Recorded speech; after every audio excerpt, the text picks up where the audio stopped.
69. Becoming mostly sunny, not as hot nor as humid on Wednesday, high 93, about the same on Thursday. We'll start heating up again Friday. That's your forecast from Storm Team 12. I'm meteorologist Jake Dunn. You took the first step and quit smoking, but even former smokers may still be at risk for lung cancer. That's why SaveByTheScan.org wants you to know about a new low-dose CT scan that can detect lung cancer early. It takes only 60 seconds and could save your life. You took the first step, now take the next. Visit SaveByTheScan.org for a simple quiz to see if you're eligible and talk to your doctor about screening. SaveByTheScan.org is brought to you by the American Lung Association's Lung Force Initiative and the Ad Council.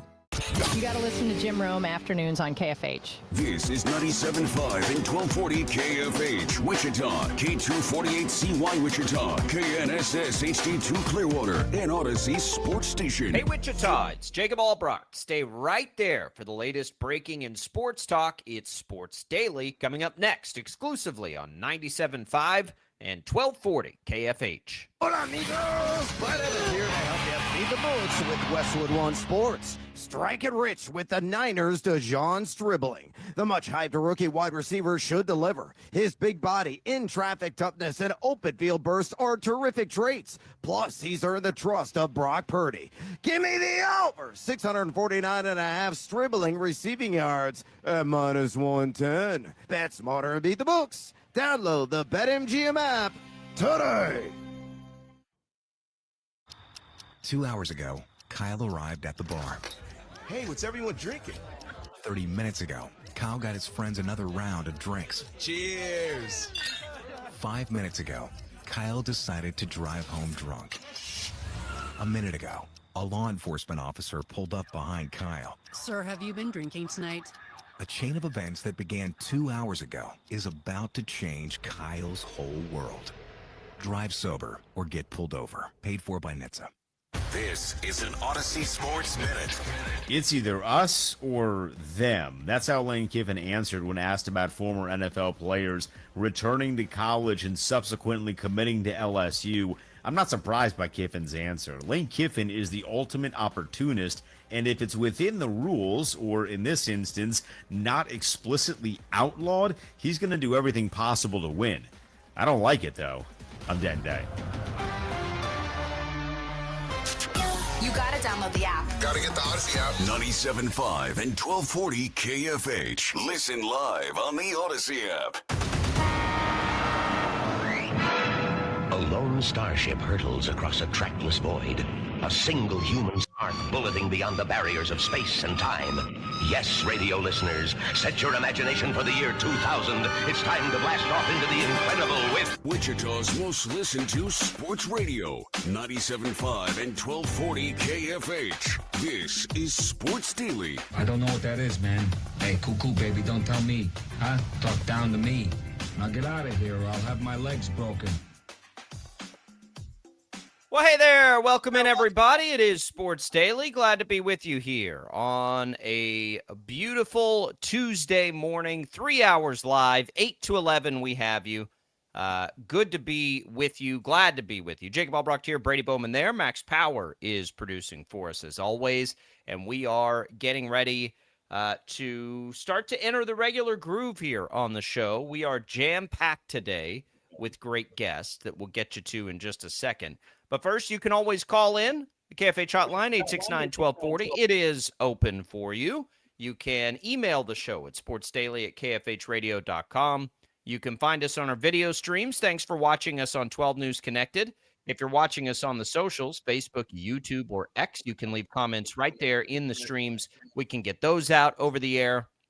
Or if you're listening to us on the Odyssey app, anytime, anywhere, you can leave us voice messages. Just hit the little microphone, and you'll get through with a voice message. We appreciate it, however it is that you take in the show today. Coming up on the show today, we have Henry Greenstein here in the first hour, our KU insider. He will regularly be in on Wednesdays, but we're trying to work through camp and some of the preseason stuff. So he'll be in a little later this hour. We'll get the latest on KU camp, get the latest on Trey White, on what's happening with the basketball rosters, all of the weird things happening in college sports. We'll get Henry in for that. Second hour, we should have Joshua Brisco starting his weekly visits. Chiefs Radio Network, all things Chiefs. We'll begin to dive into what we've seen, what to expect as we get closer and closer to the start of the NFL regular season. And then James Westling's going to stop in the third hour today, who calls games on television, Big 12 games typically. So we'll have him sort of as a Big 12 insider to kind of give us a gauge of where things stand in the conference each week. We're still hammering out which specific day will be his regular visit. But for this week, he will be in today. That's coming up in the third hour. So it's all right there for you, all locked and loaded. We will have our headlines that we missed. We will have our Sports Daily poll. We will have lots of fun. Glad to have you all in with us. Everything we have coming for you is What's on Tap, brought to you by Wichita Brewing Company, featuring Oztoberfest, the deeply copper-colored German-style brew that'll make you click your heels, grab your stein, and follow the copper brick road to the land of Oztoberfest. Wichita Brewing Company, pizza and beer made here. Brady, good morning. How are you? Jacob, it feels like we're ready for the regular season. Like the regular season of Sports Daily is just like around the bend. It's here. I feel like this is kind of the regular season, don't you? Like this feels a little more normal this week. You know, we go to 3 hours and we did it probably, Brady, at the 2 or 3 slower weeks on the calendar. And so here we are. We're here, we're rocking and rolling, and we're through the preseason. Royals are on an 8-game win streak. You kidding me? Who has it better than us? Isn't that what John Harbaugh? Yeah. John Or Harbaugh. Jim Harbaugh. Jim Harbaugh. I think the Dan Patrick Show has also adopted that, who follows us each and every day here on Sports Daily. That just popped into my head as we were talking about it. Who has it better than us? That's funny.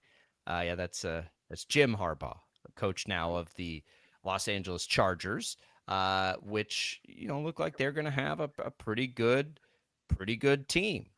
We have lots to get to today. One news item: Reese Alston, who we've mentioned, is I think is he a 5-star?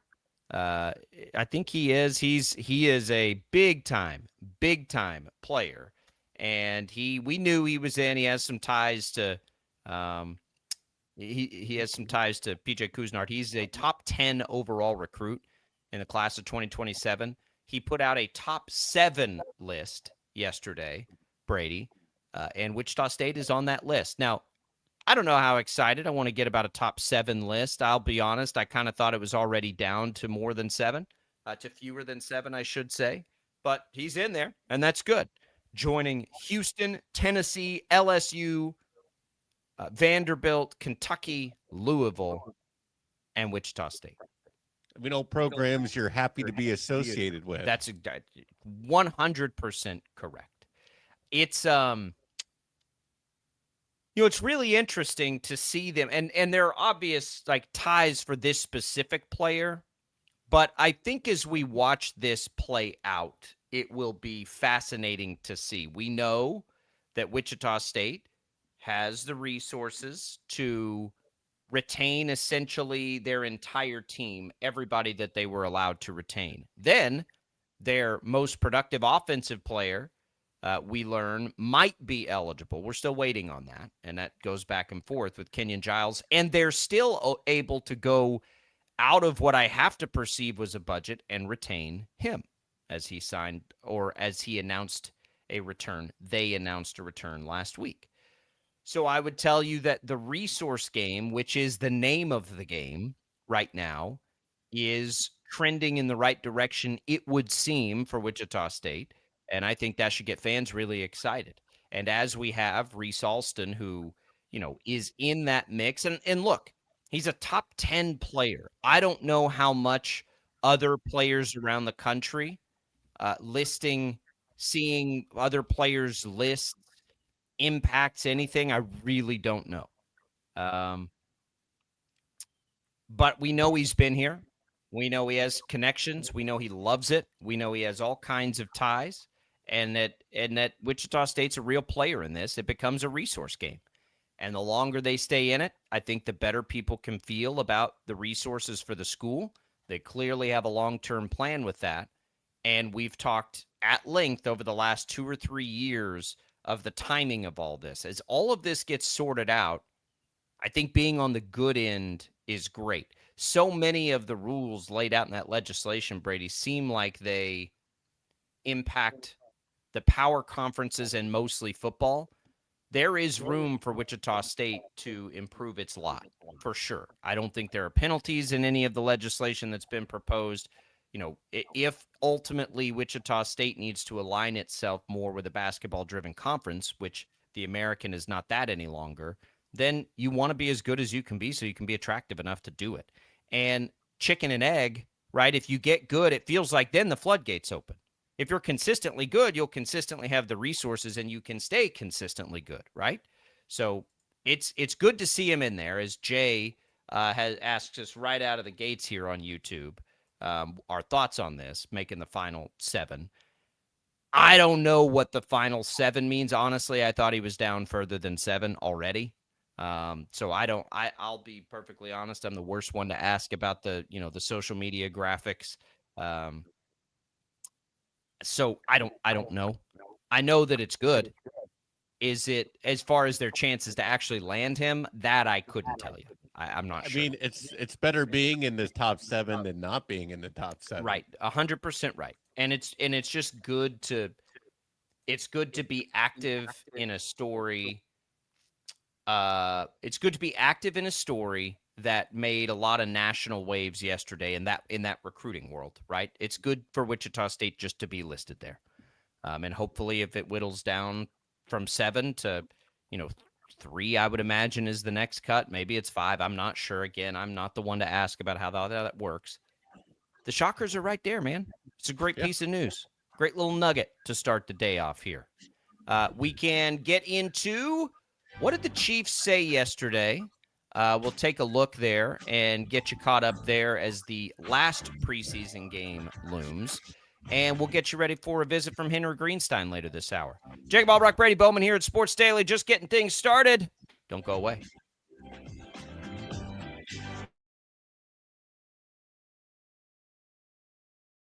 Lightning, hail, tornadoes, flooding. It's the worst of severe weather, and it's coming.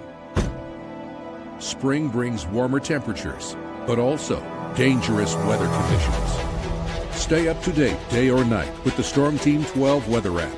You'll get accurate forecasts so you can plan ahead and stay safe, no matter the weather. Download the Storm Team 12 weather app, brought to you by Stutzman's Greenhouse. The future of television has arrived.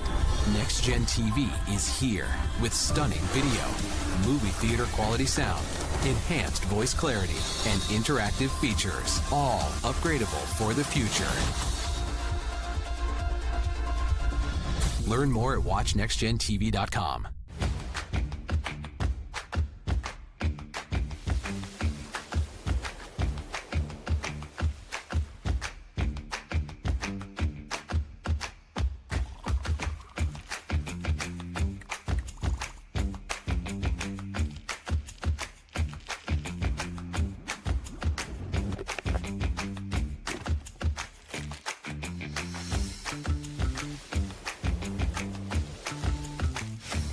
Canvas of our imagination. They tell a story. Clouds affect the events of your day.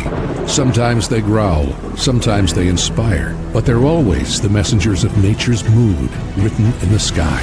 Storm Team 12 understands the language of clouds. We're dedicated to decoding their message so you know what to expect. Behind every cloud, there is a story waiting to be told. Trust Ross Jansen and Storm Team 12, alerting you first to the impact on your life.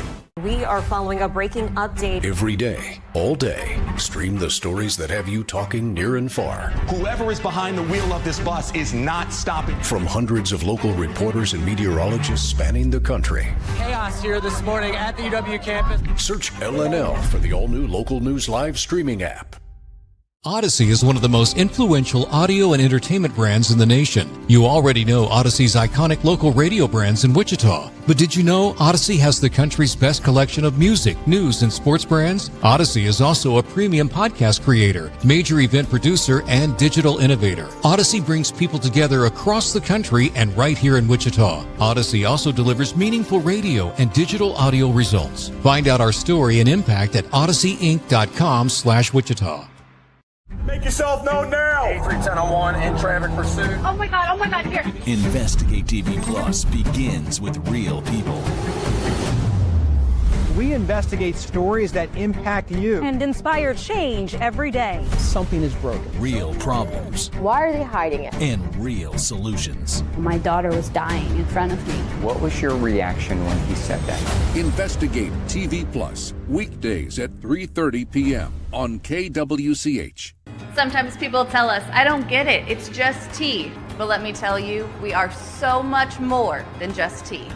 With 20 plus flavors of sweet and unsweet iced tea, the possibilities are endless. Come on in and try them all for free to find your favorite or get us on the go for your busy lifestyle. And don't miss happy hour every day.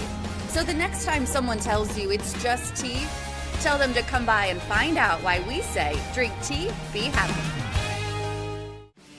Jim Rome here, lighting up your afternoons on The Jim Rome Show. Catch me starting at 2 on Wichita's #1 sports radio, Kansas Fan Headquarters, 97.5 and 1240 KFH.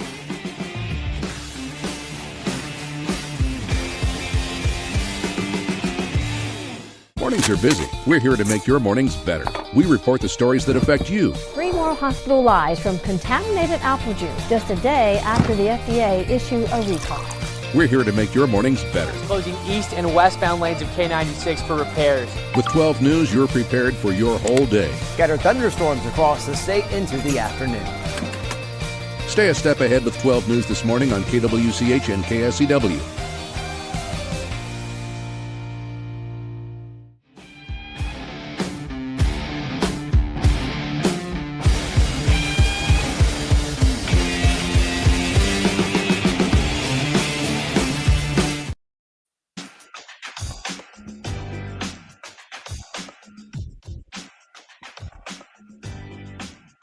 Welcome back in, everybody. It is Sports Daily. Glad to be here with you, Jacob Albrock, Brady Bowman. Happy Monday, everybody. Glad to have you here. We are, Monday. Happy Tuesday. I was going to say. Tuesday, everybody. I'm flustered, Brady. I'll tell you. I panicked in a moment, Jacob. We found I'll tell you why I'm flustered. Really flustered this morning. We have we found that we had a mouse in the garage. No big deal, right? It got into like a bag of grass seed, and kids thought they saw it last night. And I was like, oh, yeah, we do. There's some mouse poop. We'll put out a sticky trap or try to trap it, and I'll try to catch it and then, let it free. No big deal, right? So last night, sure enough, I had a little breadcrumb. Go out there. I was like, oh, there he is. No problem. Took him out. Took him safely out into a field and got him off the trap. No problem. Or her. This morning, we found out it was a family of mice. Oh boy. And I have some little kids who really love animals, and they may never talk to me again. So we're trying to salvage and save mice right before, of course, it's, right before we come off the air as we're trying to get ready for the bus. I'm like, oh God. How do you do this? I like mice. Mice don't bother me. I mean, they're destructive, so I don't want them anywhere near my house, but they're cute. Sure. I don't have a problem with them. But yeah, we're trying to deal with the tragedy here off the air, Brady. Tragedy in the Albrocht house. Poor little guys and girls. So, welcome back, Sounds everybody. Like you need a cat. Happy Tuesday to you. We do have a cat, but I can't just it's too hot in the garage to just let the cat have have free reign, or I would just say, let's just see how tough this cat is. It's kind of a new family cat. He's about a year old. I'd love to, if we were in the right season of things, just stick him out there and see how he does. Prove your worth. That might also, but then the kids may never talk to the cat again. They may hate the cat at that point. So we're it's catch and release is the best option. Sometimes that gets difficult, though, and we're going through it. We're going through it. Welcome back in, Short everybody. memory. Sports Daily. We'll have Henry Greenstein next segment. We're making our way through it here, Brady, and the Chiefs are getting ready for another preseason game. Andy Reid gave injury updates yesterday. Ashton Gelati continues to be the one I think that is the most concerning. Josh Simmons remains out with the lower back, so everybody else is out there. I mean, Josh Simmons, you'd think they're going to put on ice. Again, we're just shy now of 3 weeks that he can just chill and play. I guess Patrick Mahomes, remember, was cleared to practice.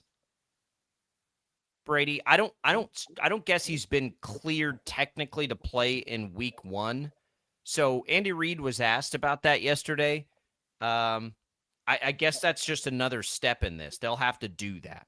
But I think everyone's confident and do that. So then he was further asked, is Patrick Mahomes still not cleared to play in a game? And he said and laughed, probably not cleared enough. So again, that just would tell me that, man, I don't think they're gonna play him. I mean, Andy Reid admitted that Patrick Mahomes always wants to play. I think you got to be careful. Trey Smith got out there and practiced. We didn't really get a good indicate, but the fact that he's out there is probably a good sign. But if Mahomes technically still needs one more level of clearance, which again I think is news to me and a lot of people asking questions yesterday to Andy Reid because it took further clarification. They're not gonna play him, I don't think. I mean, if there's any doubt, you don't play him. And Mahomes is always going to say he wants to play. But he also said earlier this preseason, he understands that it might not be the best thing for him to do. So, this question we'll be asking all week until probably tomorrow or Thursday, because remember the game moves up to Friday, whichever day Andy Reid comes out and is always very brief. I imagine that'll be the day we find out for sure. But if there is technically a clearance he still needs to play in a game, I mean, what are we doing? I just don't think they're going to do it. Yeah, there's no real need. Plus, he has been. I feel like if he hasn't been practicing and things are really, really up in the air, and you needed to just to feel a little more confidence that he's fine, you maybe want to see him in a series, maybe. But we haven't had any indication of that at all. All indication is that he's all good to go. He's practicing. Doesn't seem hobbled or slow with anything. So to me, there's less reason to play him because it seems like all indications are that he's been fine anyway. So why? I mean, I think you have no to question. You have to take it as risk reward, right? What is the reward? The reward is he maybe shakes a few cobwebs before live ammo starts in a pretty critical game against Denver, honestly, to start the season. Yeah, right away. So that's the reward of it. But the risk is he fully cleared? Because you have another 3 weeks. And think about that, friends. It's almost we're talking the recovery time that people thought might bleed into October when this first happened, that Mahomes is way ahead of schedule, which doesn't surprise anybody, doesn't surprise me. That's what I thought would happen. But it still means you're expediting a process that normally takes longer. And if that's the case, then why wouldn't it make sense to give it every ounce of time you could? And the other thing is, what cobwebs is it for Mahomes? What would it be? I think the formations will be a little different. But again, Mahomes can go through the footwork and the feel of taking snaps under center more often in practice, just like he can in a game. It's Mahomes. I don't think it truly matters that he doesn't have a pass rush coming at him, but you can work play action. You can work getting under center in practice. The work with Cyrus Allen and potentially Jalen Royals, you're missing out on that. I will say, like, that would be nice to have that timing and that rhythm. We don't know about the health, quite frankly, of either Rashee Rice or Xavier Worthy, although they're fine. They've been practicing, but, we haven't seen them in preseason games or anything like that. But I just don't think there's enough in the reward column to outweigh what's in the risk column. And the risk column is he's way ahead of schedule. And especially if there's still another level of clearance he needs, I don't think it's worth it. Now, if he plays on Friday, I'm fine with it because I don't think it'll be much, and they'll have determined that based on probably his medicals more than anything. But remember, he's most likely not going to have Josh Simmons out there as left tackle if you're putting him out there with a pass rush. And who knows if Trey Smith, although he's practicing, would get out there and play. So now, are you really going to put Mahomes out there behind a different offensive line? That's the other thing. Like, no, that's where I would for sure say no. Like, if I don't have his full offensive line, I'm not playing it. Plus, he had a knee injury. It's not like he has amnesia. It's not like he's forgotten his footwork or how to get behind sit. Like all those things. It's not like that's true, but he is a guy that always says he likes to get out there and play a little bit in the preseason. Yeah. So, I don't think he's going to play.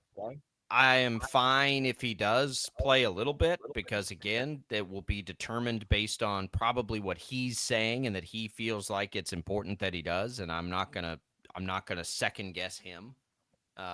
Do coaches need to protect players sometimes? Yeah, coaches need to protect Cam Scattaboo, not Patrick Mahomes. He is a big boy who can make good grown-up decisions that are the best for it. Like, I totally trust Mahomes to do the right thing. So we'll see. Again, I don't think he'll play. So what are we looking for then? The rookies, you had Peter Woods and Mansour Delane talk yesterday about their progress. I hate the preseason. I know I say this a lot, Brady. I hate the preseason. What can we take from these rookies on defense, especially? Like, our Mason Thomas has looked pretty good. I don't know what we can take away. They're not doing any of the stuff they're going to do in the regular season. Like, offensively, you might not show, like, your full set of plays, but you can watch a rookie receiver, like, run a true route, get open, do those things. Like, how are they blocking? On defense, it's, like, basically just one-on-ones all the time. It's really hard. It's probably easier for Delane, perhaps, than, like, Peter Woods. But is Peter Woods going to look the same in a preseason game where Chris Jones isn't lined up next to him? I don't think so. He's going to be a completely different player when Chris Jones is lined up next to him because they'll be paying attention to Chris Jones, not him. So it's hard to get a gauge of that. Everybody says the right things about him. But again, we're just in this preseason lull of where we want the answers to these questions that we've had for, 6 months now. We just ain't going to get them on a lot of places. Yeah, it's like going back to school and the sample test, like where you take and practice with the sample test, where it's like it might be helpful, but you don't know if those are going to be the same questions. It's like with preseason. It's like, I mean, and they can kind of answer some questions on how you're feeling about things, but like you said, they're not showing much. It's hard to get a real gauge or feel on what it's actually going to be like. But on the defensive side, when I'm watching preseason, on the defense, I guess if anything, I'm looking at motors. I'm looking at how hard guys are hitting. And that's where, like, Hicks has stood out to me all preseason so far for the Chiefs, is that he's playing like it's for real, for sure. He's hitting hard. So that's good to see. It is. We'll see this Friday. Another couple of things that you kind of out there over the last few days. We see, again, we mentioned yesterday, Deshaun Watson's been out there. Have you seen, and I know we had it on the update right before we came on the air, Lane Kiffin kind of saying, we can take him, whatever, it's us or them. Dan Lanning did not agree. Dan Lanning went off, said if you're a professional now, once you declare for the draft, so to let any players come back, fair or unfair to them, it's unfair to the sport, and I think it's unfair to the players that are on the current teams for those guys to be coming back. What do you make of that? A little, you're going to have different thoughts from different people here. I think this is really interesting. Ohio State, Ryan Day said, and I'm trying to just make sure which day he said this. I think he said this, I believe he said this yesterday. If there are teams that have some players out there who are cut from NFL rosters that are going to be on other teams, we have to at least consider it and look at it. Do I like anything about it? Absolutely not, but we got to do what's right for Ohio State. So you've kind of got maybe three of the big names, leaders in college sports. You have Lane Kiffin, who's clearly on board with it. You have Dan Lanning, who's clearly publicly not on board with it. And you have Ryan Day, who's kind of like, I don't like it, but don't we owe it to everybody to try to be the best we can be, which is interesting.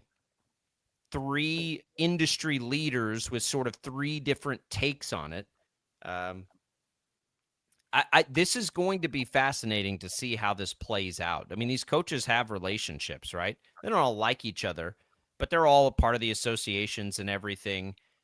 I don't know how this is going to be perceived. I don't think when the games start, the public will care too much. I think they'll just be glad their team is good or not good, or sad that they're not good. And so Lane Kiffin's approach is probably the most logical. I think Ryan Day's is the most realistic, and Dan Lanning's is probably the most idealistic. I really hope, Brady, this is a one-year problem. I really do. Yeah, can you imagine? I've been for high school recruiting, colleges can just like basically comb rosters of cut preseason players, that sort of thing. So it's none of it's ideal. None of it's the way. Well, for you and I, Jacob, we didn't grow up with the system being this way. I mean, everything was kind of more traditional, and college was college, pro was pro, high school was high school, and now everything's all just blended together, and you're not sure sometimes. It's nuts. Isn't it nuts that we got to this point? Again, I will say that the old system was worse, was more ridiculous. The haves are still the haves. The have-nots are still the have-nots. None of that's changed. But even with the wildest pendulum swing, when we were starting this process with NIL, how long ago has that even been now? 4 or 5 years? Feels like longer than that. Yeah. I'm not sure I can remember it getting to this point. It's crazy. It's not what anybody was hoping for. And I just hope that it's a 1-year thing.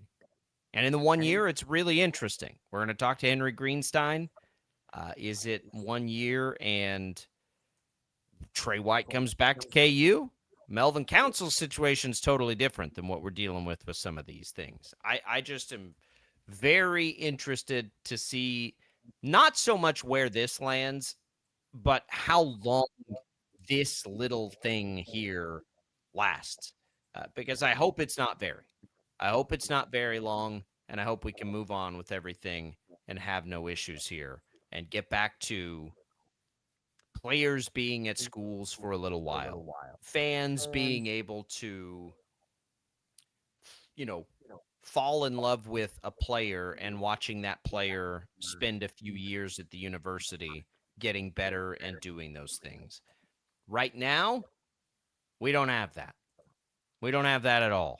So hopefully we get back to that point. But three coaches, three very different takes on it. And look, Lane Kiffin's going to Lane Kiffin, right? It surprise anybody? If you said what coach is the most likely to try to take advantage of this specific thing that has ruffled everybody else's feathers, what coach would you say would be the most ready to go with that? Oh, it's Lane. 100% Lane Kiffin. Like, not even close. Not even a little bit surprising that that's the case. So here we are. We sit here and we'll watch. I don't know how much, again, when games start, I don't think LSU fans care. And this is where Ryan Day's coming from. Don't you think LSU fans would be mad if they knew this was possible and he wasn't trying to do it? Oh, exactly. Because I don't want to sit here and blame him. Like, don't you think he'd be in hot water if, guys that would be starters and really help their team are able to and just sitting there, and you had the ability to go get him and you didn't? You think LSU fans want to see Lane Kiffin say, you know what? Sorry, we're just not going to do that. We're better than that at LSU. These guys have graduated. No, they're going to say, you make this team go win a national championship. That's what they're going to say. That's why he's the coach there. Yeah, any fan base. If you hear that you're getting a former NFL prospect, basically, and he's on your team now, no, but you're not going to complain about that. You're going to be bragging about it. You're like, man, he almost made the cut for the Bengals. It's the leaving the NFL part that I think has a lot of people upset. I mean, me too. I think it's ridiculous. If you go be a pro, you made the choice to go try to be a pro. And at that point, you've made your choice. And those guys made that choice. And here we are. Are there any players KU might be? I don't even know if that's the other thing about this that's hard to follow. Have there been any players that have gone to KU or K-State that fit into this mold? We'll ask Henry Greenstein that. We'll ask him for the latest in the basketball situations, too. Has anything changed? Where do things stand with both Trey White and with Melvin Council? Where do they go from here? Could they get any better? Are these schools interested at all in players who went to other schools? Is that even possible? It's all a mess. We'll get Henry Greenstein's take of it. Lawrence Journal World, a KU insider, joins us next here on this Tuesday edition of Sports Daily. It's all Brockton Bowman. Don't go away.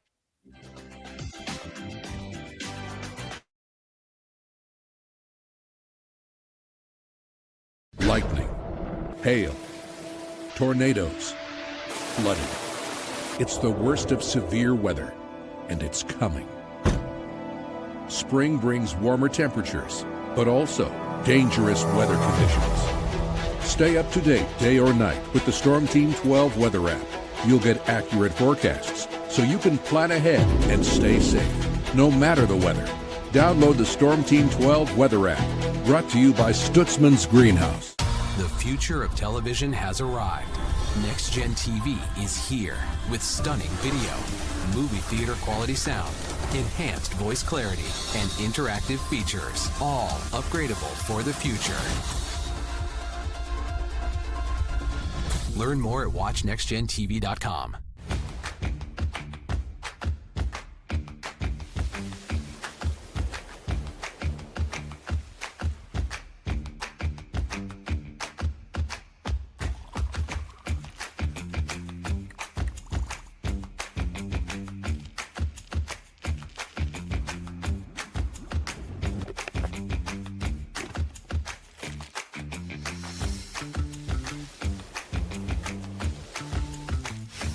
Canvas of our imagination. They tell a story. Clouds affect the events of your day.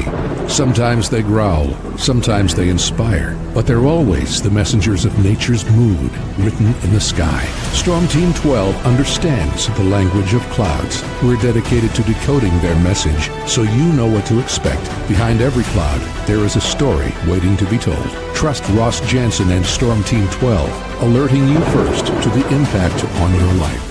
We are following a breaking update. Every day, all day, stream the stories that have you talking near and far. Whoever is behind the wheel of this bus is not stopping. From hundreds of local reporters and meteorologists spanning the country. Chaos here this morning at the UW campus. Search LNL for the all-new Local News Live streaming app. Odyssey is one of the most influential audio and entertainment brands in the nation. You already know Odyssey's iconic local radio brands in Wichita. But did you know Odyssey has the country's best collection of music, news, and sports brands? Odyssey is also a premium podcast creator, major event producer, and digital innovator. Odyssey brings people together across the country and right here in Wichita. Odyssey also delivers meaningful radio and digital audio results. Find out our story and impact at odysseyinc.com/Wichita. Make yourself known now. 83-1001 in traffic pursuit. Oh my God, here. Investigate TV Plus begins with real people. We investigate stories that impact you. And inspire change every day. Something is broken. Real problems. Why are they hiding it? And real solutions. My daughter was dying in front of me. What was your reaction when he said that? Investigate TV Plus, weekdays at 3:30 p.m. on KWCH. Sometimes people tell us, I don't get it, it's just tea. But let me tell you, we are so much more than just tea. With 20 plus flavors of sweet and unsweet iced tea, the possibilities are endless. Come on in and try them all for free to find your favorite or get us on the go for your busy lifestyle. And don't miss happy hour every day. So the next time someone tells you it's just tea, tell them to come by and find out why we say, drink tea, be happy. Jim Rome here, lighting up your afternoons on The Jim Rome Show. Catch me starting at 2 on Wichita's #1 sports radio, Kansas Fan Headquarters, 97.5 and 1240 KFH.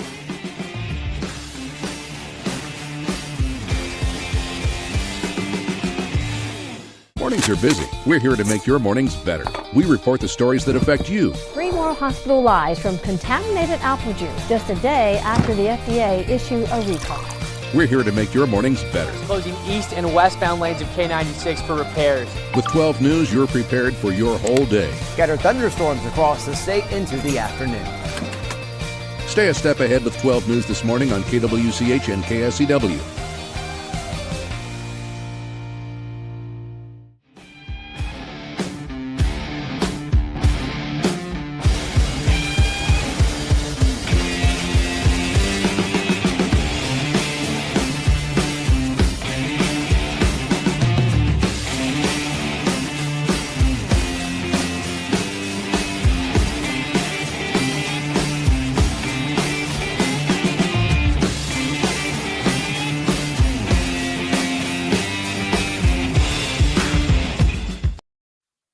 Sports Daily is on KFH. And now, digging deeper with the teams you follow, it's another Sports Daily Insider interview on KFH. And that insider, our KU insider, Henry Greenstein of the Lawrence Journal World, also our court insider, our court reporter here on Sports Daily, KUSports.com. Boy, I hope you like it, because I sure don't. It is. If I see injunction or stay or appeal or appellate or I'm gonna no, thank you. No, thank you. I don't even think the people that cover this stuff for a living quite understand what's next in any of this. No.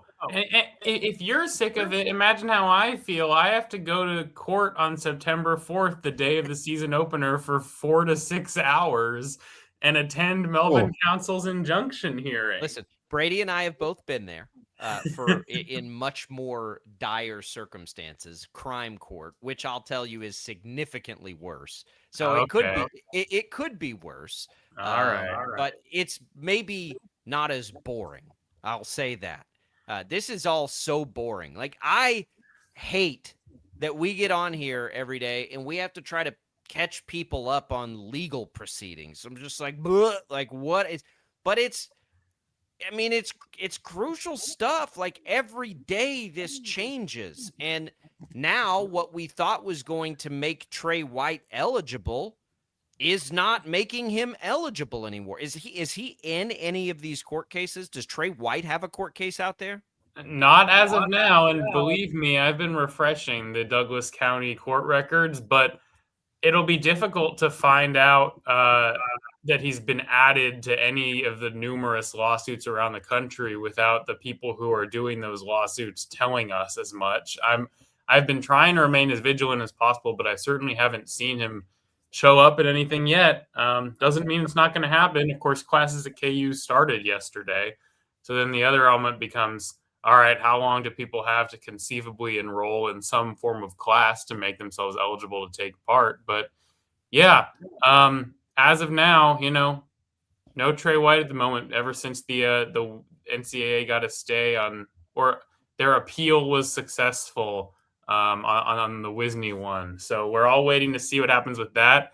At this moment, I'm not aware of any KU athlete, regardless of sport, who has come back as a fifth-year player, which is a little surprising because when this first happened, there were all sorts of possibilities. But when something happens this late in the summer, a lot of people have their plans already made for the year ahead. And it's weird because those who don't are kind of reaping the rewards right now. Henry, it's what was that, Jacob? I just said Will Wade. Just yeah. I mean, any moment, anything could change. It's just so hard to keep up with. But thankfully, Henry, that are actual sports games are actually coming up that we can start talking about here soon. KU football Friday, September 4th, taking on Long Island University as we're getting so much closer. Kind of what's kind of the feel with the football program right now? And I guess now that we're getting closer to actual kickoff and actual games being played, what are you feeling that the expectations are as far as what would be an okay season? What would be really good? I guess kind of what are those expectations as we're getting a couple weeks away? I mean, I think people just want to see KU make a bowl game. The over-under that I keep hearing from everyone on all the numerous preseason radio shows I've gone on where they ask me to make a prediction on the over-under is 5.5 wins. And that tells you this thing is on a knife's edge. And they've had 5 wins the last 2 years. And the difference in perception between a 5-win season and a 6-win season is so great. And that to me will be the tipping point in terms of how this is viewed by fans. As for within the program, I think there's probably a cautious optimism. I think KU thinks it's deeper at almost every position across the board. But, as I keep saying on this show, like I can't be fully aboard the KU as a postseason team or upper half Big 12 team bandwagon until I see that they're capable of getting like replacement level quarterback play from one of their 2 options at that position. If they do, and combined with what Andy Kotelnicki has in store, this could be a really good offense. The defense, we'll see. I think that unit really needs to prove itself after last year.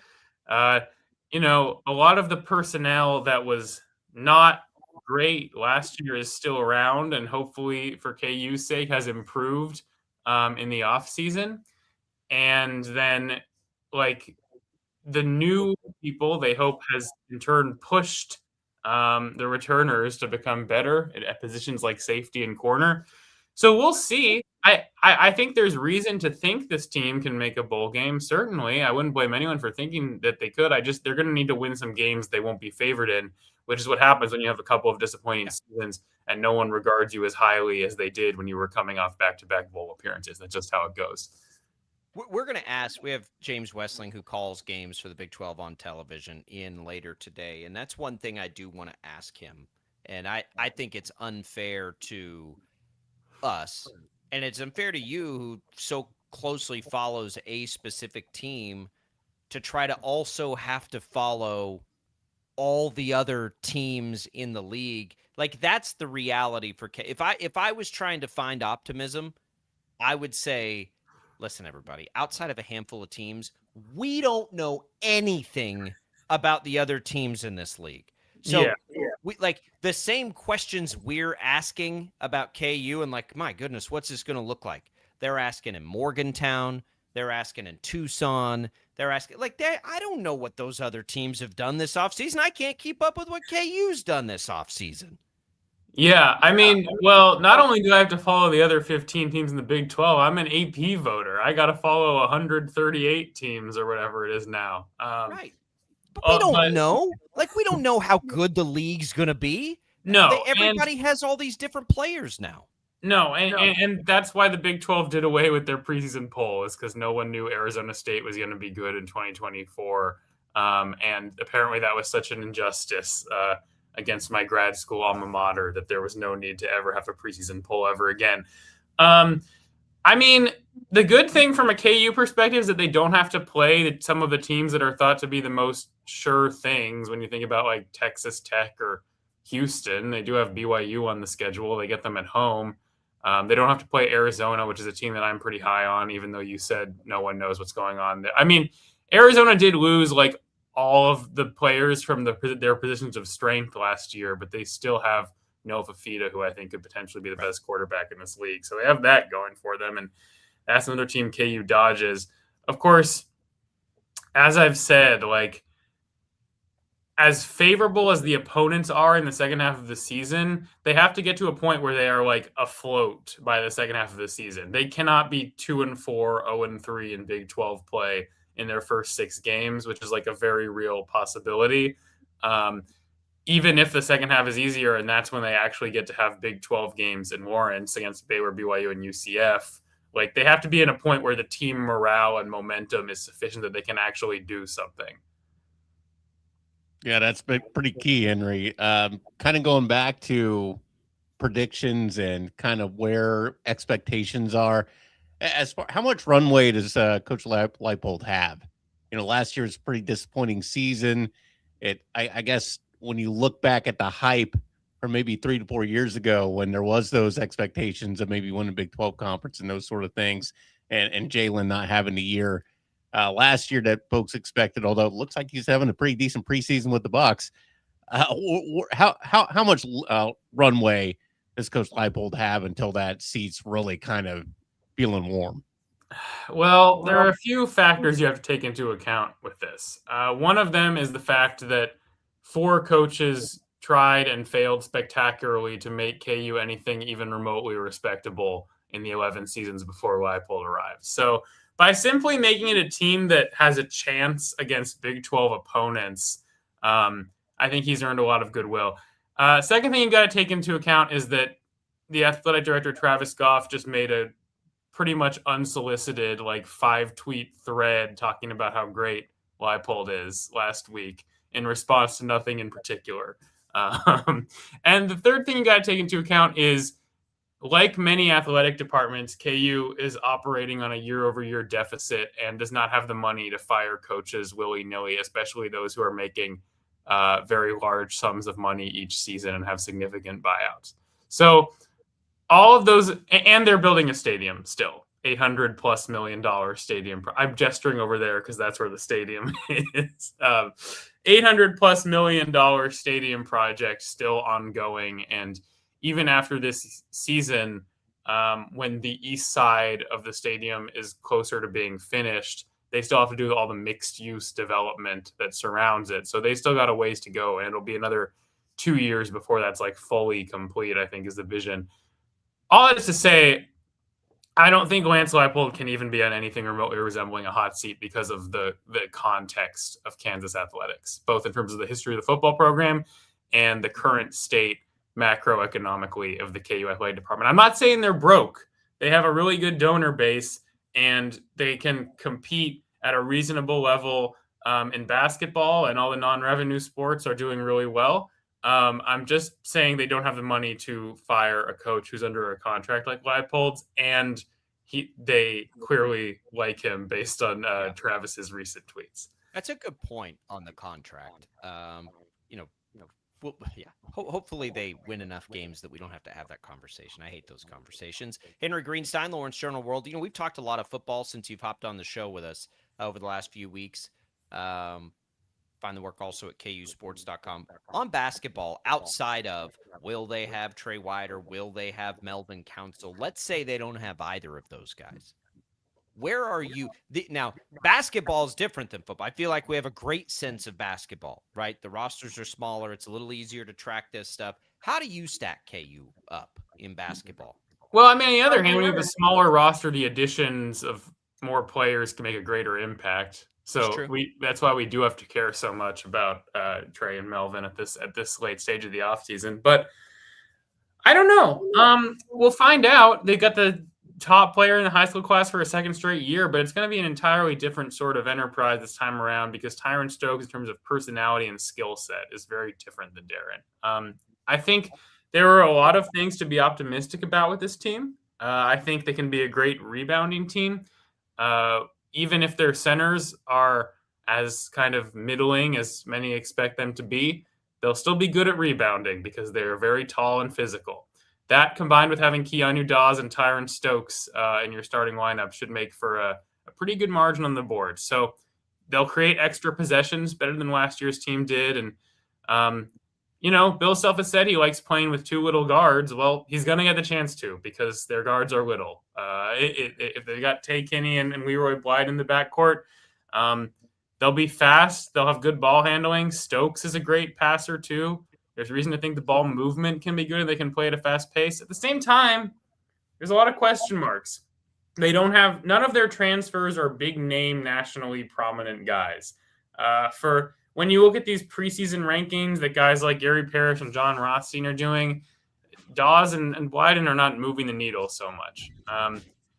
The only two returning players are Cole Rosario and Paul Mbia, and neither one played a significant role last year. And basically the idea that Paul Mbia could potentially be a starting center is predicated on 20 minutes of play time and two NCAA. It's crazy. I'm in on Mbia. I am too, absolutely. I will tell you, it looked very close to him not being on the team this spring when his agent was calling me to talk about how he could have gotten more money playing at other Big 12 schools, but ended up KU regardless. So here he is. We'll talk more hoops as we go along. Maybe next week we'll have more insight on those other two guys. Henry Greenstein, follow him at Henry Greenstein on X, Lawrence Journal World, KUSports.com. Henry, thank you. We'll see you next Wednesday as regularly scheduled. Sounds good. Thanks. There goes Henry Greenstein. We got to take a quick break. It's Sports Daily. Don't go away.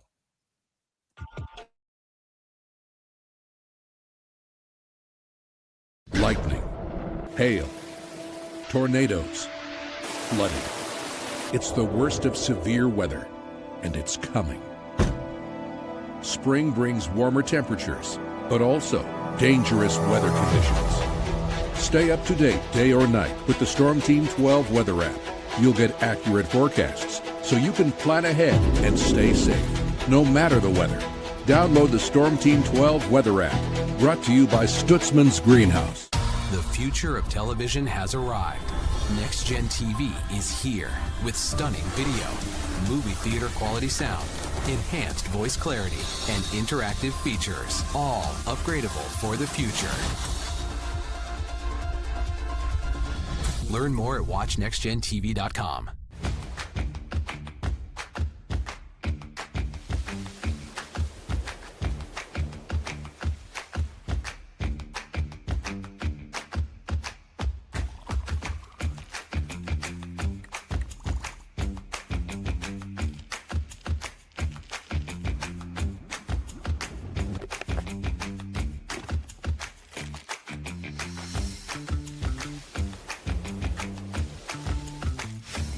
Canvas of our imagination. They tell a story. Clouds affect the events of your day. Sometimes they growl, sometimes they inspire, but they're always the messengers of nature's mood written in the sky. Storm Team 12 understands the language of clouds. We're dedicated to decoding their message so you know what to expect. Behind every cloud, there is a story waiting to be told. Trust Ross Jansen and Storm Team 12, alerting you first to the impact on your life. We are following a breaking update. Every day, all day, stream the stories that have you talking near and far. Whoever is behind the wheel of this bus is not stopping. From hundreds of local reporters and meteorologists spanning the country. Chaos here this morning at the UW campus. Search LNL for the all-new Local News Live streaming app. Odyssey is one of the most influential audio and entertainment brands in the nation. You already know Odyssey's iconic local radio brands in Wichita. But did you know Odyssey has the country's best collection of music, news, and sports brands? Odyssey is also a premium podcast creator, major event producer, and digital innovator. Odyssey brings people together across the country and right here in Wichita. Odyssey also delivers meaningful radio and digital audio results. Find out our story and impact at odysseyinc.com/Wichita. Make yourself known now. 831001 in traffic pursuit. Oh my God, here. Investigate TV Plus begins with real people. We investigate stories that impact you. And inspire change every day. Something is broken. Real problems. Why are they hiding it? And real solutions. My daughter was dying in front of me. What was your reaction when he said that? Investigate TV Plus, weekdays at 3:30 p.m. on KWCH. Sometimes people tell us, I don't get it, it's just tea. But let me tell you, we are so much more than just tea. With 20 plus flavors of sweet and unsweet iced tea, the possibilities are endless. Come on in and try them all for free to find your favorite or get us on the go for your busy lifestyle. And don't miss happy hour every day. So the next time someone tells you it's just tea, tell them to come by and find out why we say, drink tea, be happy. Jim Rome here, lighting up your afternoons on The Jim Rome Show. Catch me starting at 2 on Wichita's #1 sports radio, Kansas Fan Headquarters, 97.5 and 1240 KFH.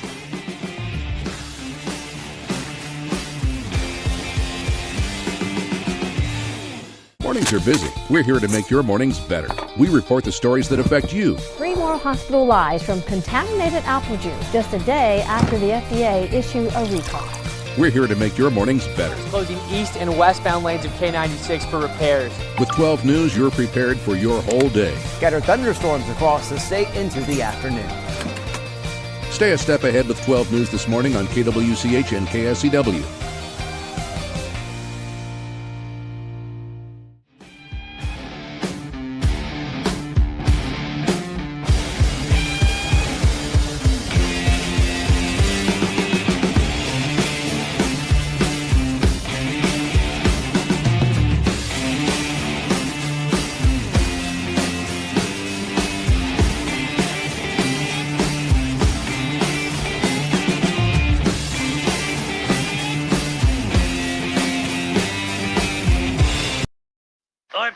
Now, from Wichita's most listened to sports radio, 97.5 and 1240 KFH, this is Sports Daily. If you ask me, that stuff rots your brain. All right, welcome back in, everybody, to Sports Daily. Glad to be here with you. Jacob Albrock, Brady Bowman, coming at you on this Tuesday morning, getting you ready for the start of football and the start of the regular fall routine coming up. We are counting down the days. Appreciate Henry Greenstein for hopping in, and he will continue those visits as our KU insider. Just waiting on court cases, man. We all are. But you can go follow along. He's got a real good sense of where those things stand with both Melvin Council and Trey White. So go follow him on X. Go back and listen to the conversation on anytime on the Odyssey app.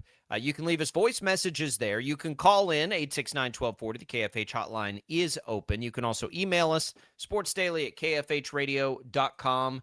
You can get in touch with the show on the social feeds, Facebook, YouTube, X. We are streaming to you each and every morning as well on 12 News Connected. Thanks for everybody watching us that way as well. A lot of fun we are having on this show, and we're glad to be having it with you. Joshua Brisco joins us next segment. Talk a little Kansas City Chiefs, begin his insider visits each and every week here on Sports Daily.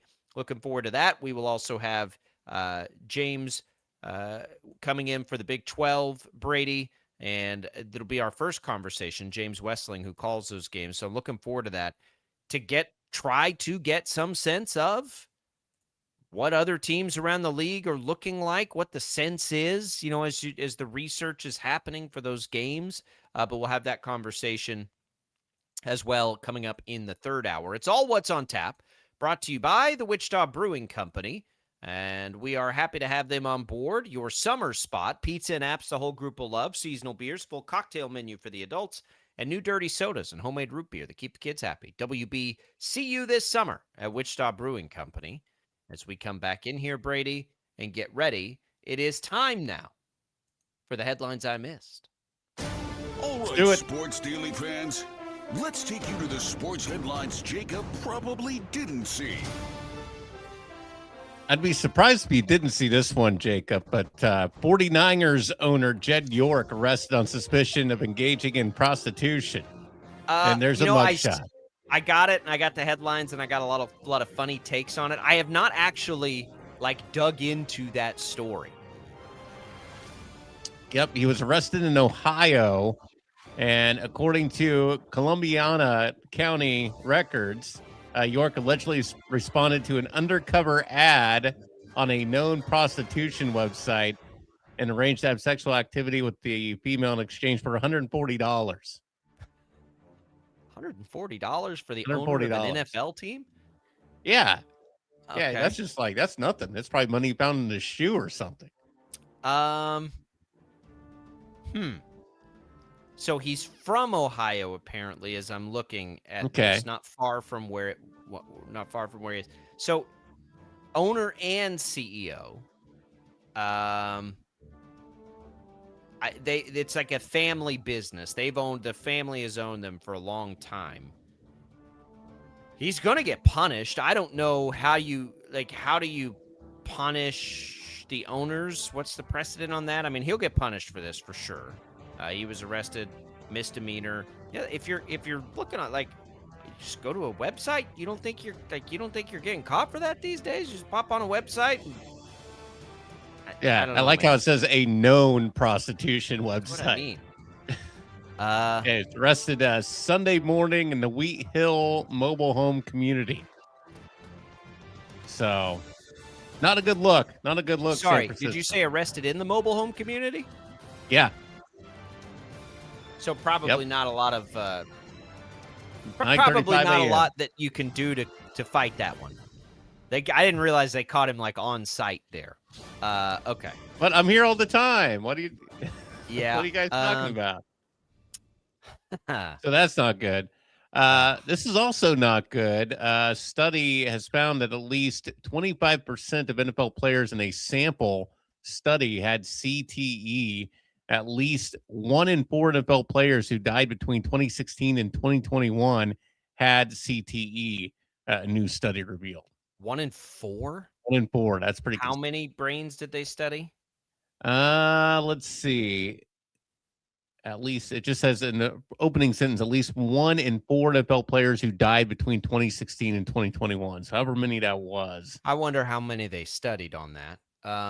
878 players. 878. Wow. That's pretty good. 878 players have died in that range? Let's see. The study published Tuesday focused on CTE, how common it is among players. What it found is that of the 878 players who appeared in at least one NFL game and died in that 6-year period, at least a quarter, 25%, had CTE. I'm really surprised they were able to get that sort of sample size. Yeah. Am I making sense in where my brain's going with this? In the questions, that's a huge number. That's a bigger sample size than I expected. Yeah, me too. That's not good. That's not good. What were the years on it? 2016 players who had passed away again, and their context in that is played at least one or appeared in at least one NFL game. So played football. Yeah. So that was a 6-year period, 2016, 2021. Let's not pretend like the NFL is the only place this is happening. You know what I mean? Appeared in at least one NFL game. Let's not pretend they just that means they played football their whole life. Yeah, that's a good point. Yep. If you ever want to know why all the effort and time and energy is being put in, that's why. That's 25%. That's a lot. Now, I would imagine that with the efforts of the last, let's call it decade or so, that number is probably smaller for players coming up now. Helmets are safer, the Guardian caps. Well, yeah, they're doing more to prevent those kinds of things that are the most violent contact in the sport. And I know sometimes fans whine about that. I try to make myself not do that because of this very thing, because of we've got to fix that, right? We've got to do the best that we can. And there's risk aversion and there's risk involved. And I get that. And I don't have any problem with it. We just we can do better. And I think we have done better. And I hope that work can continue. Yeah. Yeah. Some more numbers on this, actually. It says the study drew on samples donated between 2028 and 2021, 93%, which had been diagnosed with CTE. So is that saying that of that Okay. sample, 93% already been diagnosed? Yeah, I And think then so. narrowed the sample based on when donations were highest and factored in demographic data. Their lead author says actually the estimate 25% is on the low end. Yeah. So there's that. And what is I'm not smart enough to know like the varying degrees of that particular disease or anything else, but Right. it's that's tough. That's tough. Right. I mean, basically, I remember when this research kind of first started, Jacob, and there was really just kind of well, what is CT? There was just a lot of questions about its presence, and now I feel like we definitely have enough data now. It's like there's no question on the presence. There's no question about a connection at this point. So yeah, safer things are being done, and I'm sure that will continue. Here's a more fun one and a kind of a crazy, odd Kansas story. Have you ever heard? I hope I'm saying this right, but Bucyrus, Kansas. Does that sound right? I've not heard of that one. Yeah, Bucyrus, like Bu'd and Cyrus is how it's spelled. I don't know that town. Of all the small towns we know, Yeah, that's not one I've got.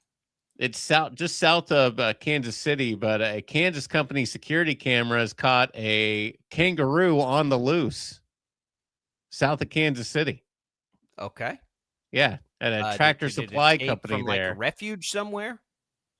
No, they captured some video, was hopping past the facility on a nearby road, and they thought it might be like an injured deer or something like that. And they went and checked it out closer, and it was actually a kangaroo. And apparently the kangaroo was found to have temporarily escaped from a nearby property. So somebody's private pet kangaroo, I guess. Okay. Would you ever have a kangaroo, Jacob? No, I've not had a kangaroo. Would you ever have one? I'm dealing with a different issue, a mouse Maybe issue. that's how you make it up to the kids on the whole mice thing. Be like, hey, we got a pet kangaroo. Yeah, I don't love it. God, there's Brady, this is going to be a family travesty. I don't know how we're going to get through this. Like did they want to keep like the little family of mice and like just new additions to the family? They think they're cute. I think they're cute. Now again, I don't want them anywhere near my house. They're, they have disease and they're they're destructive. But I think they're cute. And like I want to try, like the goal is to try to to get them and then get them off to a safer place out in the distance somewhere where they're not terrorizing people's homes. It's not easy to do. It's not easy to do. Mouse traps and traps aren't generally designed for that. So it's sounds like you need to give him pet kangaroo. We'll see what it's like when I get home. Kangaroo down, sport. There we go. Kangaroo down. Way to hop to it there, Matt. Kangaroo down, sport. Timey kangaroo down. There it is. All right. What a classic. Headlines I missed. There they are when we come back. Joshua Brisco joins our Chiefs Insider. Don't go away.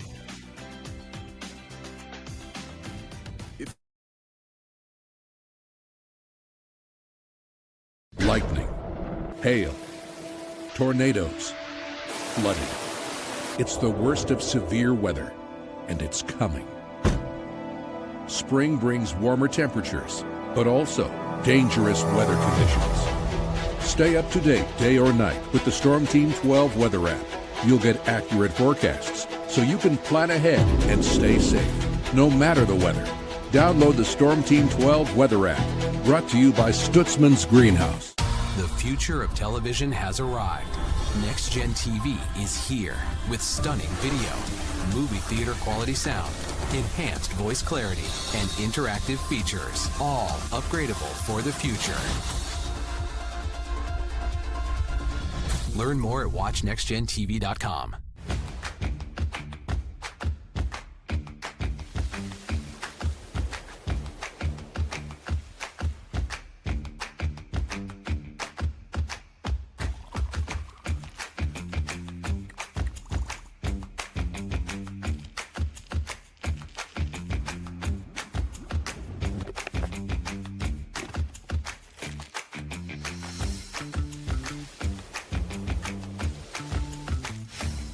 canvas of our imagination. They tell a story. Clouds affect the events of your day.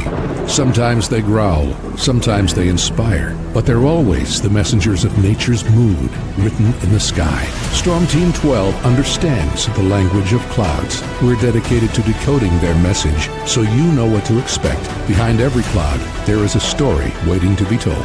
Trust Ross Jansen and Storm Team 12, alerting you first to the impact on your life.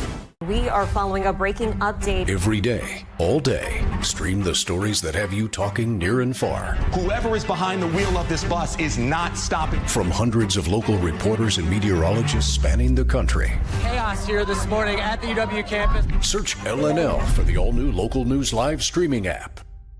Odyssey is one of the most influential audio and entertainment brands in the nation. You already know Odyssey's iconic local radio brands in Wichita. But did you know Odyssey has the country's best collection of music, news, and sports brands? Odyssey is also a premium podcast creator, major event producer, and digital innovator. Odyssey brings people together across the country and right here in Wichita. Odyssey also delivers meaningful radio and digital audio results. Find out our story and impact at odysseyinc.com/Wichita.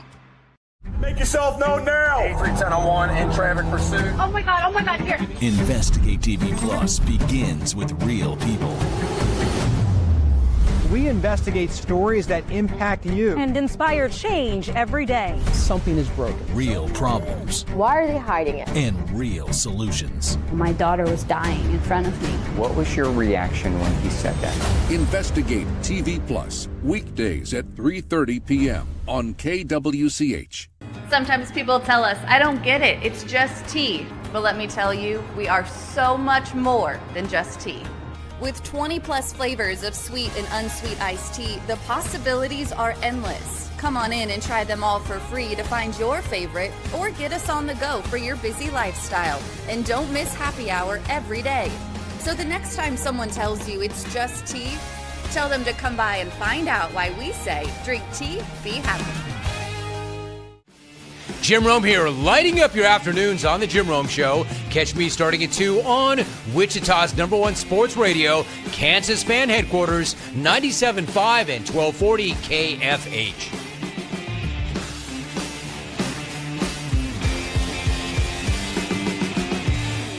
Mornings are busy. We're here to make your mornings better. We report the stories that affect you. 3 more hospital lies from contaminated apple juice just a day after the FDA issued a recall. We're here to make your mornings better. Closing east and westbound lanes of K96 for repairs. With 12 News, you're prepared for your whole day. Scattered thunderstorms across the state into the afternoon. Stay a step ahead with 12 News this morning on KWCH and KSCW.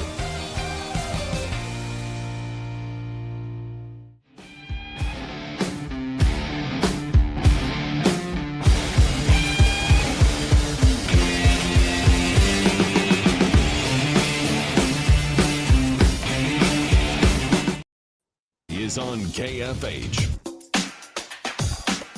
And now, digging deeper with the teams you follow, it's another Sports Daily Insider interview on KFH. All right, welcome back in, everybody. We are joined now by our Chiefs insider, Joshua Brisco, on a Tuesday morning. Josh, can't tell you how much I appreciate the Hawaiian shirt Wednesday on a Tuesday. We're going to have to settle for that with our weekly Tuesday visits coming up this season, but I appreciate it. Hell, maybe I'll join in and we'll go Hawaiian shirt Tuesdays and Wednesdays. Lord knows I have plenty. It's not just a day of a week, it's a lifestyle. And if I could in good conscience tell you that I put on this Hawaiian shirt today because I thought, let's just fudge a Hawaiian shirt Wednesday on a Tuesday, I'd tell you I did. But I didn't. I wake up, not literally in this one, but sometimes I wake up in a Hawaiian shirt. Sometimes I go to bed in a Hawaiian shirt. Certainly the hours I'm awake, I'm likely in a Hawaiian shirt. It's breathable, it's summery, it's free, it's flowing. It's all the things you need when it's 1,000,000,000 degrees outside, 95% humidity, and there's preseason football still to be had. It is, and we've got Brady on board. I'll tell you. Good. Thank you, Brady. As a fellow Hawaiian connoisseur, fair warning. Careful of the pineapples, or maybe don't be careful of the pineapples. That's up to you. I was not aware of that as I was wearing around a pineapple featured Hawaiian for years before I learned of the vibe that was thrown out there. Wait, did you learn this while you had the shirt While I was on? wearing the shirt. Okay. Yeah, I learned it. Not in the fun way though. Honestly, I'll be perfectly honest, kind of pissed. I never got propositioned. All the years I wore that shirt, and I'm like, once I found out, I was like in horror, and then I was like, well, wait a minute. You're kind of offended constantly. Like, how am I only now finding this out? That should have been something I found out right away. We bring in Joshua Brisco. We're glad to have Josh in for another season of Chiefs coverage here. Of course, you can find him on the Chiefs Radio Network right here on our Odyssey family of games, pre- and post-game host. Also, all the work on 96.5 The Fan and Only Weird Games, the podcast on KCSN. Josh, it has been, I mean this in the most positive way possible, kind of an uneventful training camp into preseason for the Chiefs, only because it means they've avoided the big one. Knock on wood, they'll find it. They've avoided the big one here. You're right, and I think there's a good distinction to make about uneventful from the outside versus all of the preparation that they need from the inside. Yeah. We haven't needed to see or hear a whole lot. Obviously, like, we're plugged in on a sicko level. I mean, I know things that happened in practices that, will never in any way become useful in a week from now. My Jeff Caldwell fun facts are all unfortunately water under the bridge, as they waived them yesterday. Most of your listeners might not really know who Jeff Caldwell is. So that's something that happens throughout a ton of training camp. But you're right, and especially through the preseason, there have been lots of fun things. There have been lots of good developments, and I'm sure we'll talk about like R. Mason Thomas and Felix Udike-Uzama, guys who will matter when week one gets here. But like, one of the most fun stories of the preseason has been Garrett Nussmeier. And none of us really want to see Garrett Nussmeier at any point in the regular season unless they've got it wrapped up by week 18. There are good blips for Jalen Royals and lots of things from Cyrus Allen in training camp. But to your point, every single team in the league has some younger wide receiver who has caught the eyes of fans and coaches in training camp. And then it's just a question of where are they when the season actually begins. So yeah, the Ashton Gelati injury obviously sounds horrific. The phrase ruptured plantar fascia is really alarming.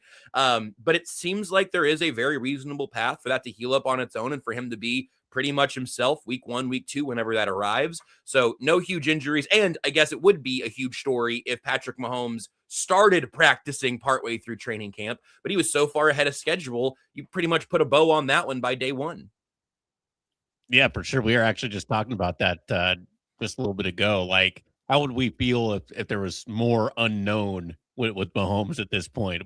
It's like, maybe we do want to see him maybe a series or two, but he's like, indications are things have been pretty fine, so it doesn't feel like there's that need. Mm-hmm. We're also talking, Josh, about the defense and how hard it is to kind of evaluate who's standing out on defense sometimes during the preseason. For me, you mentioned Felix. For me, Jaden Hicks in the last couple of games has kind of caught my eye as far as the motor he's bringing, the hits. Boy, he just totally just planted Browning there at one point in the game. What about you? Who's also maybe been catching your eye, even though it's kind of hard to evaluate defense on the preseason? It is, and that's just it's another factor to kind of add to the analysis. So like with Jaden Hicks, you're right. He's looked like the best player on the field a lot of the times he's been on the field. He's also largely been on the field with second and third stringers, both around him and going up against him. So that's still what you want to see, right? If you are a guy that's going to be in the safety rotation, you'd better look like the standout player against kind of these lower level future practice squad players that you're playing with and against. It just makes it more difficult to kind of to weed out the noise of it all. One of the things, though, that I do think you can often look at that is not quite as noisy is just, do you see some of the traits translating for a player like the one that I'll highlight here, R. Mason Thomas? You saw him at Oklahoma. You knew in the scouting report that there was going to be this explosiveness, this speed, the ability to bend at the top of the edge. You want to talk about like ankle flexion? That's something the Chiefs haven't really had in a pass rusher since maybe D4'd. There might be a couple here and there where they've tried on a player like that, but never really came to fruition. Well, for R. Mason Thomas, you can't prove that you are D4'd. Like, obviously that ended poorly for him in Kansas City. He was a really useful pass rusher. You can't prove that you're going to be a 10-year starter in 2 preseason games, but you can show me that those traits that we drafted you for are showing up at each checkpoint along the way. It's going to be different for him in week 1 against the Broncos than it was in the first 2 weeks of the preseason. But if you continue to pass each of those tests, you stand out a little bit in training camp, you have good reps against the likes of Josh Simmons, you take it to the preseason, and again, you stand out as clearly one of the most dynamic players on the field. Sometimes in the preseason, and I don't really think this is necessarily true for like Peter Woods, even though he's had a quieter preseason than he had a camp. Sometimes you get to the preseason and one of your first, second, third round picks goes out there and doesn't separate themselves. They don't stand out from the pack. And you start to go, okay, well, maybe he's going to be a little bit of a late bloomer. Maybe he needs a little bit of time. The inverse has happened for R. Mason Thomas, and in a very small sample size, I think Mansour Delane looked like a different speed of player for the very brief window we got of him last weekend.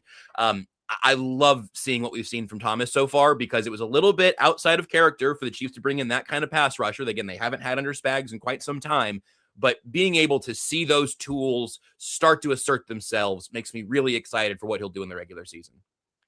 They're going to not have much time to acclimate that defense. I hate defense in the preseason. We don't see anything out of defenses in the preseason. We just have to guess. I want to look at the other side of the ball, though. We have talked really going back to last year and certainly into the offseason, the Chiefs need and desire to run the ball. They've spent the money there. They've drafted the offensive line there. They had the injury to Mahomes. The one thing on the offense that I would like to see a little more of in the preseason, I don't think we're going to, like, we're not seeing Fields maybe line up under center as much as I'd like to hope that Mahomes does. I mean, the numbers for Ken Walker out of, under center formations versus the shotgun are pretty staggering. We're seeing Mahomes do a little bit of it in practice. Do you get the sense that when it is Mahomes and that line and Ken Walker 3 weeks from yesterday, that we're going to see more of that? I do think they're going to run the ball. Now I'm kind of like, well, I hope they don't just run it out of the shotgun, though, because they've got this player they spent all this money on who hasn't done that very well over his career. I think there's a little bit of both. I do think they will run it under center more than we've seen them do in recent years across the board. I think Walker is going to push them that way, and I think the evolution of the NFL right now is kind of pushing them that way. That's something that a lot of teams have found more success in. Now, that doesn't mean that you can just run what the Rams do and run 13 personnel. You got to have 3 tight ends that you like on the field if you're trying to push that kind of physicality with extra bodies out there. But I do think that the under center thing is a real evolution that's coming. I don't think it's going to be 80% of their run plays, but I think it's going to be enough that you see that as a potential fastball for what Kenneth Walker can do. And then I do think they are still betting on him being better out of the shotgun than he even was in Seattle. I think they're going to use him more in the passing game than the Seahawks did. And really all across the board. This is hugely about Walker, but it's not all about him, because I think that entire running back room is in a pretty cool spot right now. Yeah. I don't think Amari DiMercato, I know he's played late in both preseason games. I don't think he's in any real roster danger because he's the best pass protector on the roster. And if you're running Patrick Mahomes, talked to the media yesterday, if that's any indication. Yes, that too. You talk to the media in training camp, you got a lot of days to fill. You talk to the media once you get back to Kansas City, I think you're probably on the roster. But the other indication is that I don't want Emmett Johnson out there being the last line of defense between Nick Bonito and Patrick Mahomes' knee. That might come for Emmett Johnson. I think he'll be a willing pass protector, but he's not an experienced one right now. So there's really kind of like 4 different speeds of running back, not literally, I guess, but 4 different flavors of running back in that room there. And I think that they have every opportunity to take advantage of that in this kind of small evolution for the Chiefs offense. Again, Eric Bieniemy's not coming from a different school of offensive coordinating. He's coming back home, so to speak. But I do think that they are going to push more in that direction. There will be more under center. And it's taken a while for me to fully get here because we've seen so little of Walker in the preseason. You can judge so little about the running game in training camp. But I am really, really excited to see what he adds to this offense, because for all the conversations we've had about the pass catchers, about wanting to have more depth at receiver, and then even getting excited about Cyrus Allen and all of that. The biggest addition they made this offseason on the offensive side of the ball by a mile was Kenneth Walker, and I don't think they're going to forget that when week 1 shows up. Well, we've been talking a lot on this show about Justin Fields and, obviously his gifts and so many of the things that he can do really well at his position that not many can do as far as the total toolbox. Do you see, like we kind of feel like we see Justin Fields still maybe being thrown in some formations every once in a while and trying to use him? Or do you think once the regular season starts, we never see him? It's a good question that I've been asked other times this offseason, and I haven't given myself an answer that I'm happy with, because I'm really of two minds. On one hand, he is a really unique athlete, and Andy Reid is not only not afraid, I think he's always hearing the siren song of, what if I do something weird? What if there's a little cute trick play in the red zone where something strange happens? And so that part of me, that's the angel, maybe that's the devil on my shoulder, that, Andy Reid loves doing some weird, tricky stuff, and Justin Fields can do some weird, tricky stuff. The other thing on my shoulder, you can decide if it's good or bad, I guess, is that I don't think Andy Reid is going to take Patrick Mahomes off the field. Now, he doesn't have to. You can just have Mahomes there also. They can both be in the backfield. Mahomes can jog out to the slot or whatever, go really wide and just try to take a defender with them. On one hand, it would not surprise me if Patrick Mahomes catches a touchdown from Justin Fields this year. And on the other hand, it wouldn't really surprise me if we're talking in December and going, so are we going to see Justin Fields in the playoffs? Are we going to see him, for a little wildcat formation at some point? I do still think, if Mahomes were to miss time, and obviously they didn't know exactly the recovery timeline when they acquired Justin Fields, I think the offense would look different if he was QB1 for a game or two than it does with Mahomes, or even than it might with Garrett Nussmeier, who I've been impressed with, but I don't think he's ahead of Fields right now, just in terms of what they're going to ask him to do. But I think, because I do love weird football, I hope we get a little bit of that from Fields every once in a while. It could be the first drive against the Broncos, and it could not be until the playoffs. I know that's a terribly unhelpful answer, but the truth is, I would not be surprised at either extreme. I think that the last thing you said there is probably working. We're going to set something up that they can use later. Joshua Brisco, our Chiefs insider, joining us. KCSN, Chiefs pre and post game. You can find him on 96.5 The Fan in Kansas City. Get your crystal ball out here, Josh. Let's call it week 12. I knew you had one. There it is. This is my World Cup miniature football. Nice. We're week 12. The Chiefs run out 11 personnel. Who are the 3 wide receivers on the field? My crystal ball, Jacob, won't let me see injuries in here. Am I supposed to see injuries in here? You're supposed to consider all factors here. I'm going to give you the boring answer that no one's going to be excited about probably, but my crystal ball right now, it's a little fuzzy, but I'm seeing 3 healthy players, and I'm seeing Rashee Rice. He's definitely there. That's Xavier Worthy, no question. And starting the game, I'm seeing Tyquan Thornton. Okay. Cyrus Allen's going to be involved at some point. Him playing a little later into the preseason makes me think we're still in a rep acquisition period for him. And I think that if really any of those guys, but kind of especially Rice, it were to miss actual time, I do think you could see Cyrus Allen jumping into that rotation a little bit. The thing is, for what they're going to be asked to do, I don't think that Cyrus Allen, quote unquote, leaps Tyquan Thornton in a schematic sense, because Tyquan Thornton's job is to go that way, is to take it down the field and to bring that vertical speed. Xavier Worthy can do that deep and intermediate. And again, my connection on the crystal ball is just, I don't have Wi-Fi on it. Someone's going to get hurt. There will be a wide receiver injury between weeks 1 and 12, right? So sure. At some point, I do think Cyrus Allen will be the first guy that kind of gets the call up there. But I really do still think that the top 3 that entered this offseason are still going to be the top 3. And you'll be thrilled if you have 4 or even 5 receivers who kind of demand playing time. That would be a gift. They've got a big tight end that's going to demand the ball too. Yes. I mean, let's not forget Jake Brenningstool. Yeah. Oh, you meant the other guy. Yeah. The other guy. The other guy. You opened up talking about Nussmeier, and you mentioned him again. Boy, Josh, you think there's a lot of teams that are looking at Nussmeier this preseason thinking like, maybe we should have drafted him a little higher? I was shocked that he was there at pick 249 or wherever the Chiefs got him. He was the 10th to last pick of the draft. He was the last quarterback taken when Carson Beck went to the Cardinals in the 3rd round, I think.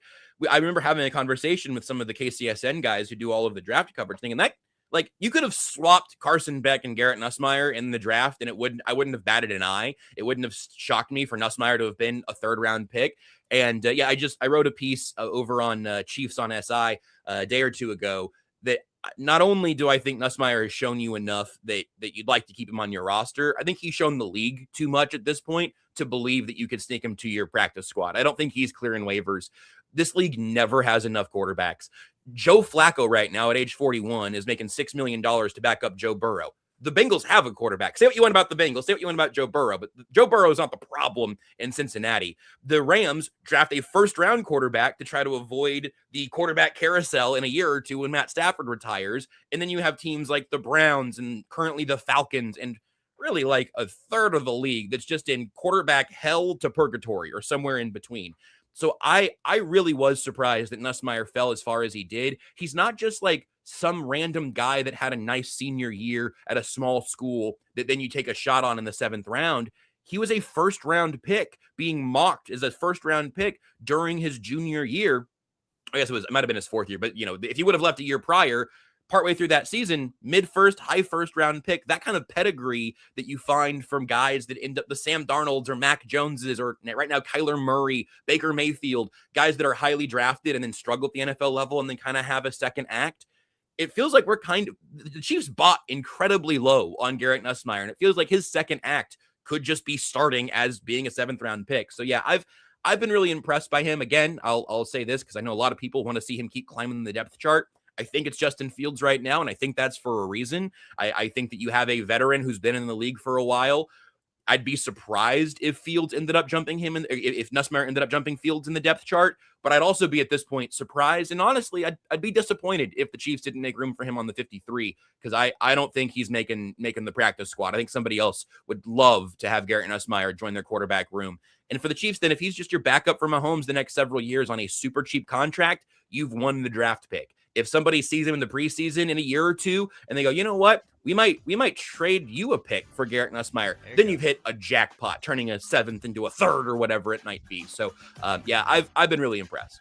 There you go. Good thoughts there, Josh. We appreciate it. Looking forward to the weekly visits. Work on that crystal ball. We've got other questions. Next time, maybe I'll ask who the starting defensive line is. You need to charge that bad boy up. Yeah, I got to find a USB port. Follow along on the KC Sports Network. Follow along on Chiefs on SI, and we'll hear him soon on the radio network. Josh, we appreciate it. Thanks, guys. We're coming right back. We got more Sports Daily. Don't go away.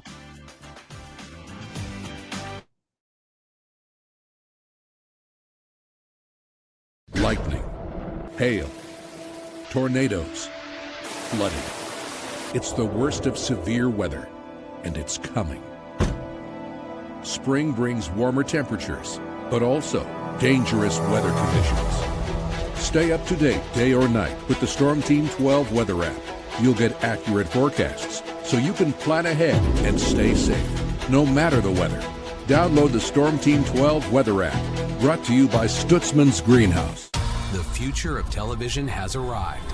Next Gen TV is here with stunning video, movie theater quality sound, enhanced voice clarity, and interactive features, all upgradable for the future. Learn more at watchnextgentv.com.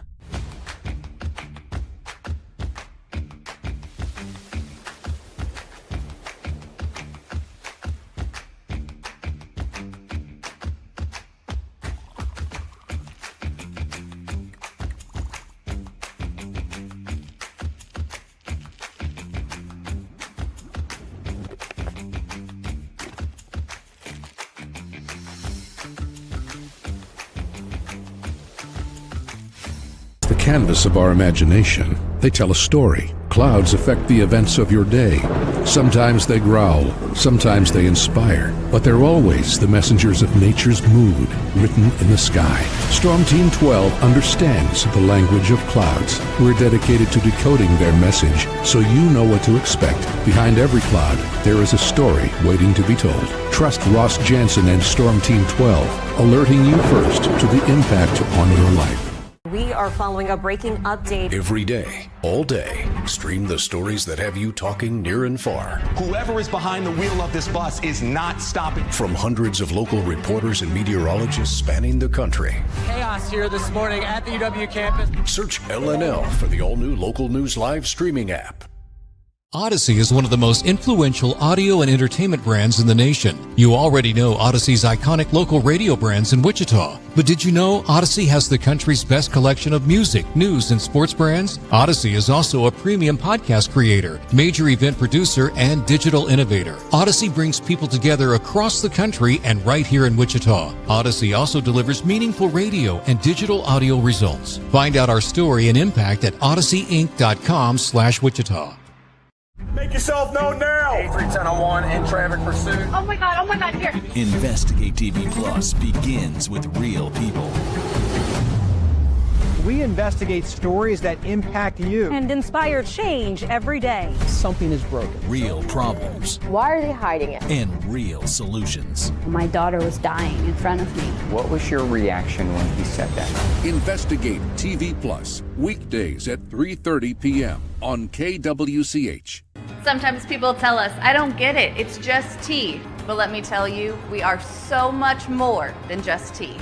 With 20 plus flavors of sweet and unsweet iced tea, the possibilities are endless. Come on in and try them all for free to find your favorite or get us on the go for your busy lifestyle. And don't miss happy hour every day. So the next time someone tells you it's just tea, tell them to come by and find out why we say, drink tea, be happy.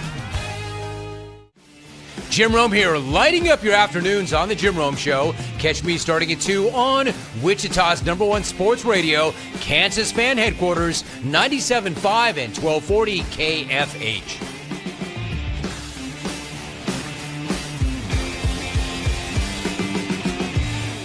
Mornings are busy. We're here to make your mornings better. We report the stories that affect you. 3 more hospitalized from contaminated apple juice just a day after the FDA issued a recall. We're here to make your mornings better. Closing east and westbound lanes of K96 for repairs. With 12 News, you're prepared for your whole day. Scattered thunderstorms across the state into the afternoon. Stay a step ahead with 12 News this morning on KWCH and KSCW.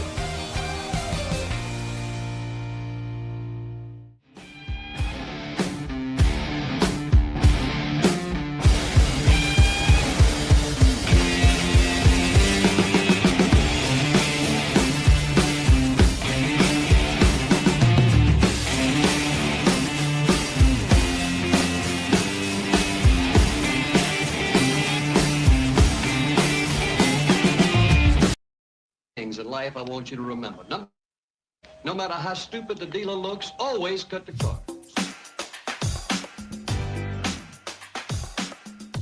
Welcome back in here, everybody. Thanks to Crestview Country Club for being a great supporter of the program. Looking for just a good meal? Man, they've got such a fantastic restaurant, all the great food, an evolving menu, great for lunch, great for dinner, all the good stuff there.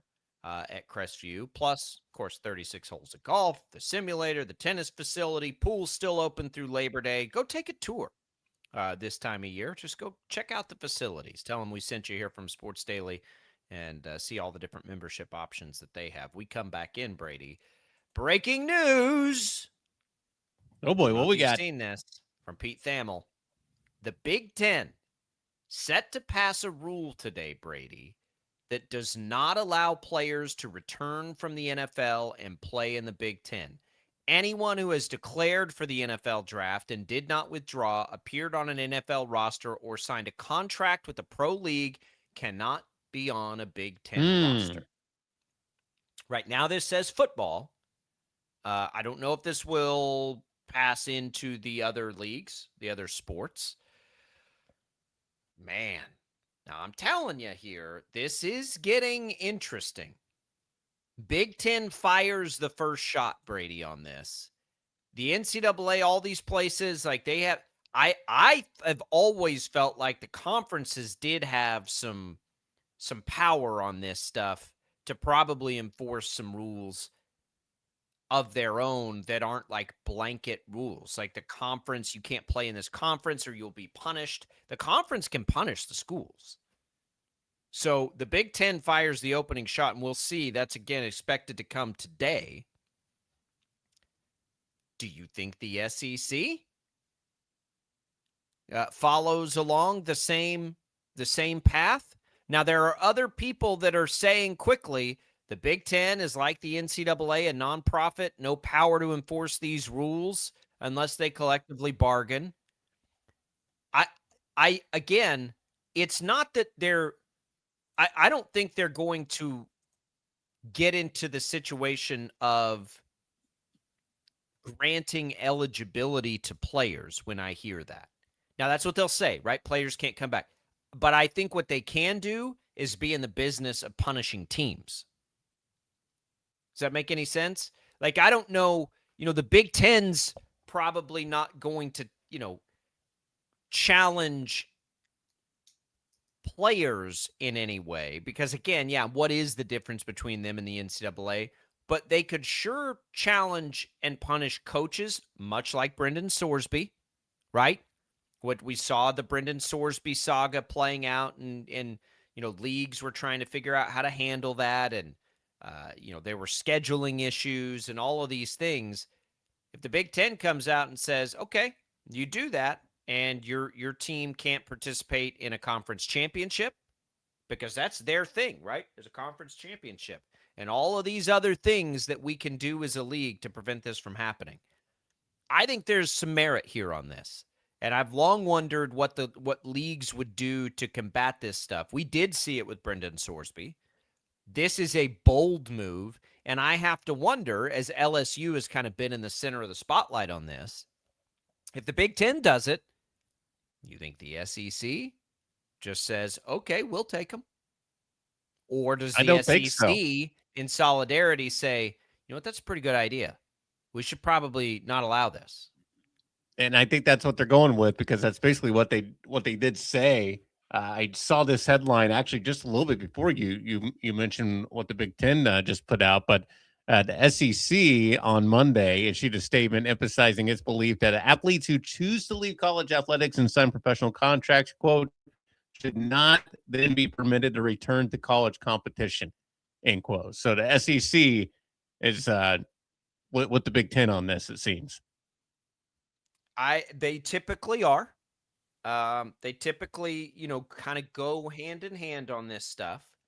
So, look, I think that may be the easiest and path of least resistance. And again, this isn't for players of the class of 2022 who just kind of got lost, right? Who sat and just they didn't do anything professionally. They just see this eligibility that everybody else gets. Because what you have to remember in all of it is, even if the 5-and-5 rule doesn't happen, these players wouldn't be eligible to come back and play in college because they went pro. They have lessened, right, the rules on the draft. They have allowed players to put their name in and pull their name out. Typically, that's a college basketball situation. Right. But you can do it in the NFL. And if you do that and you've appeared on a roster and you've signed one of these undrafted free agent contracts forever, that just means, all right, you're pro now. You can't, look, we're done. There is a date. If you declare, you're done. Okay, well, now you can pull out. But so that's always been the case. And that doesn't really have anything to do with the class of 2022. That's just been the rule forever, right? You can't go pro and then come back. So I do think there's something to this, and I'm not sure it interferes with the rules that have always been set in place. Nobody's saying you can't come back because you've exhausted your eligibility based on the 5-and-5. They're saying you've exhausted your eligibility because you made the decision to go pro. Now, I don't. This is going to be an interesting collision, but I do think it has more teeth. And sometimes it's always who's the first one to jump. These are some of the most well-paid and highly educated people in the world at some of these institutions, with some of the highest price legal advisors on retainer. They have to feel pretty strong in making that kind of decision. So I don't think they're just loosely throwing that out there. I think they feel like it probably has merit. And again, sometimes it just takes the first one. I will be surprised if by the end of this week we have not seen the Big 12, ACC, and SEC follow suit on this. Yeah, I think that's the only way. It's going to be up to the conferences at this point because, like we've been talking about and hitting the hammer on the head with this, is that there really needs to be some sort of federal law on some of this stuff to kind of streamline everything. But until that point, yeah, I think it's going to be up to conferences, and it is interesting, right? Like at the same time, you have Lane Kiffin saying like, "Hey, I'll go after NFL players. That's fine. Somebody else will." And then the SEC is like, "Well, actually, officially, it feels like maybe the Big Ten and the SEC, and I would say probably every collegiate conference at this point. Are you getting a sense, Jacob, that there is a fear and worry of the product being watered down? Because a lot of these quotes from the SEC are talking about how the blurring of the line between college and professional sports. And it seems like maybe there is a little bit of that to this. I think there's a fear of what this could mean big picture. If you don't get out and try to nip this in the butt, what would that mean for your coaches, for your institutions, for the student athletes that are already? This is so unfair to the athletes already on campus. I'm talking about this go pro and then don't go pro thing. Like go pro and then pull back from the pros. And again, there is we do need to say, for a lot of, I'm not blaming the players for making these decisions. I'm not, because there was a rule put in place. The class of 22 felt abandoned. Some of these guys might have gone pro because they didn't think they had any more college eligibility. They would not have made that decision had they known they had the fifth year as class of 2022 athletes. I do think there is some, unfortunate mess that's been created in that. That I do believe. So there's a part of me that wants to hope, well, maybe none of this is a problem after this year, but I think what we're seeing from the Big Ten is the other thing that I fear greatly, is that there's precedent set here, and that all the time now guys are going to try to do this. What would prevent a 3-year player in college from going through the draft process, signing with a team, having seeing if they could make camp or make the team after camp, and if they don't, just be like, okay, now I'll go back to college. College football can't have that. You'd be getting to that decision now when games start in like a week. You can't have that. Chaos. Yeah, that'd be, yeah. It's not, and it's not fair to the athletes on campus because they are there and they have expectations and they also have a lot on the line. So again, the circumstances of this particular year, I do think are innocent enough. I really do think that. I think decisions had been made, not because guys didn't make it, but because they didn't know they could come back to college to begin with.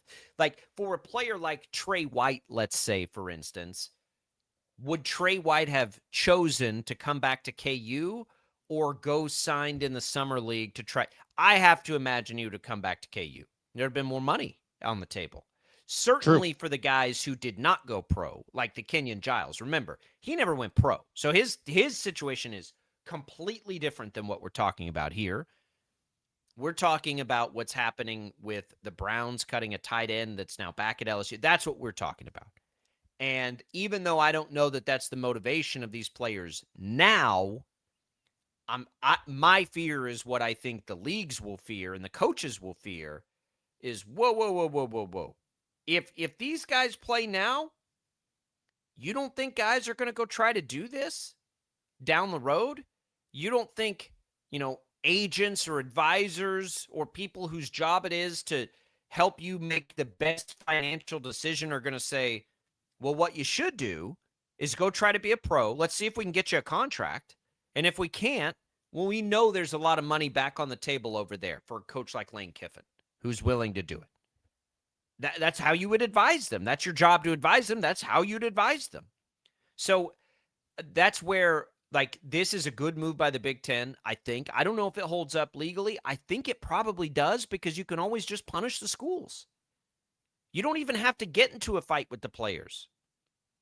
You can just make schools ineligible to play in championship games if you want. You can just go after them. You don't have, the NCAA, how many schools does the NCAA have to try to govern? The Big Ten has to govern like 18 schools.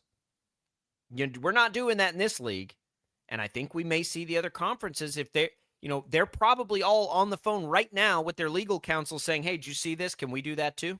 You think we can do that? Because if so, we're going to do that like right now. Yeah, there's some urgency right now because I agree. I think a lot of conference folks and officials are looking at, what if this really gets crazy? How do you stop it? And then if we do this for this year, then are we going to have more like lawsuits and stuff like that, allowing for that eligibility for other classes, other athletes years on? I mean, we're going to be back in litigation all the time about this. Yeah, I think that's the right read. I think the Big Ten folks and some SEC folks are thinking like, let's get ahead of this ASAP.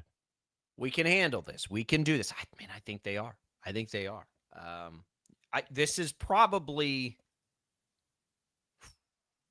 I don't know if this is good news for Trey White. It's probably good news in general for college sports fans.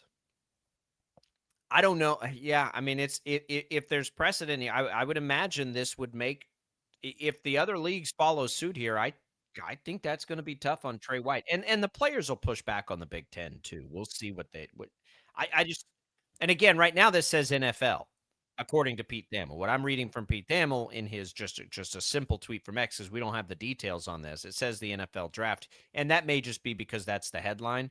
Does the same thing qualify for the NBA? We got to get this thing. We got to get this thing governed out. We got to get this thing through the legal, but not legal, through the legislative process, Brady. Yeah. I don't that's know what SEC folks are saying too. It's like we just need to advance to protect college sports. Okay, SEC folks, you're probably the reason it didn't already advance. So that's a good point. Shut it. Because if you guys would have just been this looks good, let's go, this could have been done a long time ago. I don't want to hear any complaints about that from the SEC. Everybody else was on board. You were last to the party and you made it take too long. All right, we'll come back next hour. We got a lot of fun still here coming on Sports Daily. James Westling joins the show. Big 12 analyst, Big 12 broadcaster is going to join us to give us a broader view this season of the Big 12. Looking forward to that. We'll have that. We'll have the Sports Daily poll coming up in our next segment. See if we can't make some money. Maybe, Brady, is that a good way to look at it? Maybe. Give me another reason to pull out one of these penny sleeves. Penny sleeves. All right, we're doing it next. Don't go away.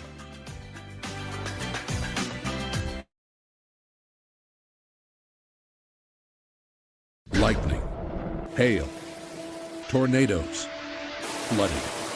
It's the worst of severe weather, and it's coming.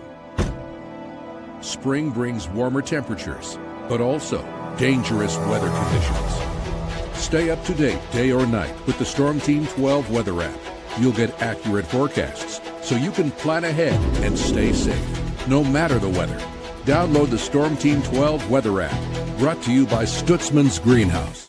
The future of television has arrived. Next Gen TV is here with stunning video, movie theater quality sound, enhanced voice clarity, and interactive features, all upgradable for the future.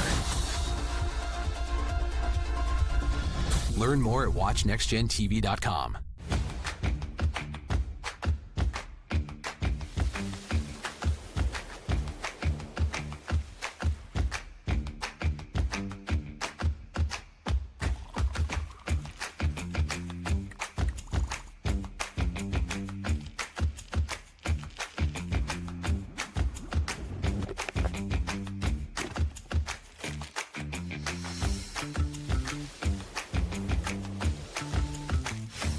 the canvas of our imagination. They tell a story. Clouds affect the events of your day. Sometimes they growl, sometimes they inspire, but they're always the messengers of nature's mood written in the sky. Storm Team 12 understands the language of clouds. We're dedicated to decoding their message so you know what to expect. Behind every cloud, there is a story waiting to be told. Trust Ross Jansen and Storm Team 12, alerting you first to the impact on your life. We are following a breaking update. Every day, all day, stream the stories that have you talking near and far. Whoever is behind the wheel of this bus is not stopping. From hundreds of local reporters and meteorologists spanning the country. Chaos here this morning at the UW campus. Search LNL for the all-new Local News Live streaming app. Odyssey is one of the most influential audio and entertainment brands in the nation. You already know Odyssey's iconic local radio brands in Wichita. But did you know Odyssey has the country's best collection of music, news, and sports brands? Odyssey is also a premium podcast creator, major event producer, and digital innovator. Odyssey brings people together across the country and right here in Wichita. Odyssey also delivers meaningful radio and digital audio results. Find out our story and impact at odysseyinc.com/Wichita. Make yourself known now. 8310 in traffic pursuit. Oh my God, here. Investigate TV Plus begins with real people. We investigate stories that impact you and inspire change every day. Something is broken. Real problems. Why are they hiding it? And real solutions. My daughter was dying in front of me. What was your reaction when he said that? Investigate TV Plus, weekdays at 3:30 p.m. on KWCH. Sometimes people tell us, I don't get it, it's just tea. But let me tell you, we are so much more than just tea. With 20 plus flavors of sweet and unsweet iced tea, the possibilities are endless. Come on in and try them all for free to find your favorite or get us on the go for your busy lifestyle. And don't miss happy hour every day. So the next time someone tells you it's just tea, tell them to come by and find out why we say, drink tea, be happy. Jim Rome here, lighting up your afternoons on The Jim Rome Show. Catch me starting at 2 on Wichita's #1 sports radio, Kansas Fan Headquarters, 97.5 and 1240 KFH.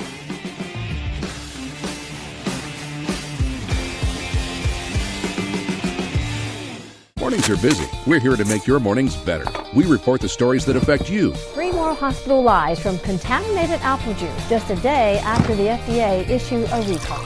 We're here to make your mornings better. Closing east and westbound lanes of K96 for repairs. With 12 News, you're prepared for your whole day. Scattered thunderstorms across the state into the afternoon. Stay a step ahead with 12 News this morning on KWCH and KSCW.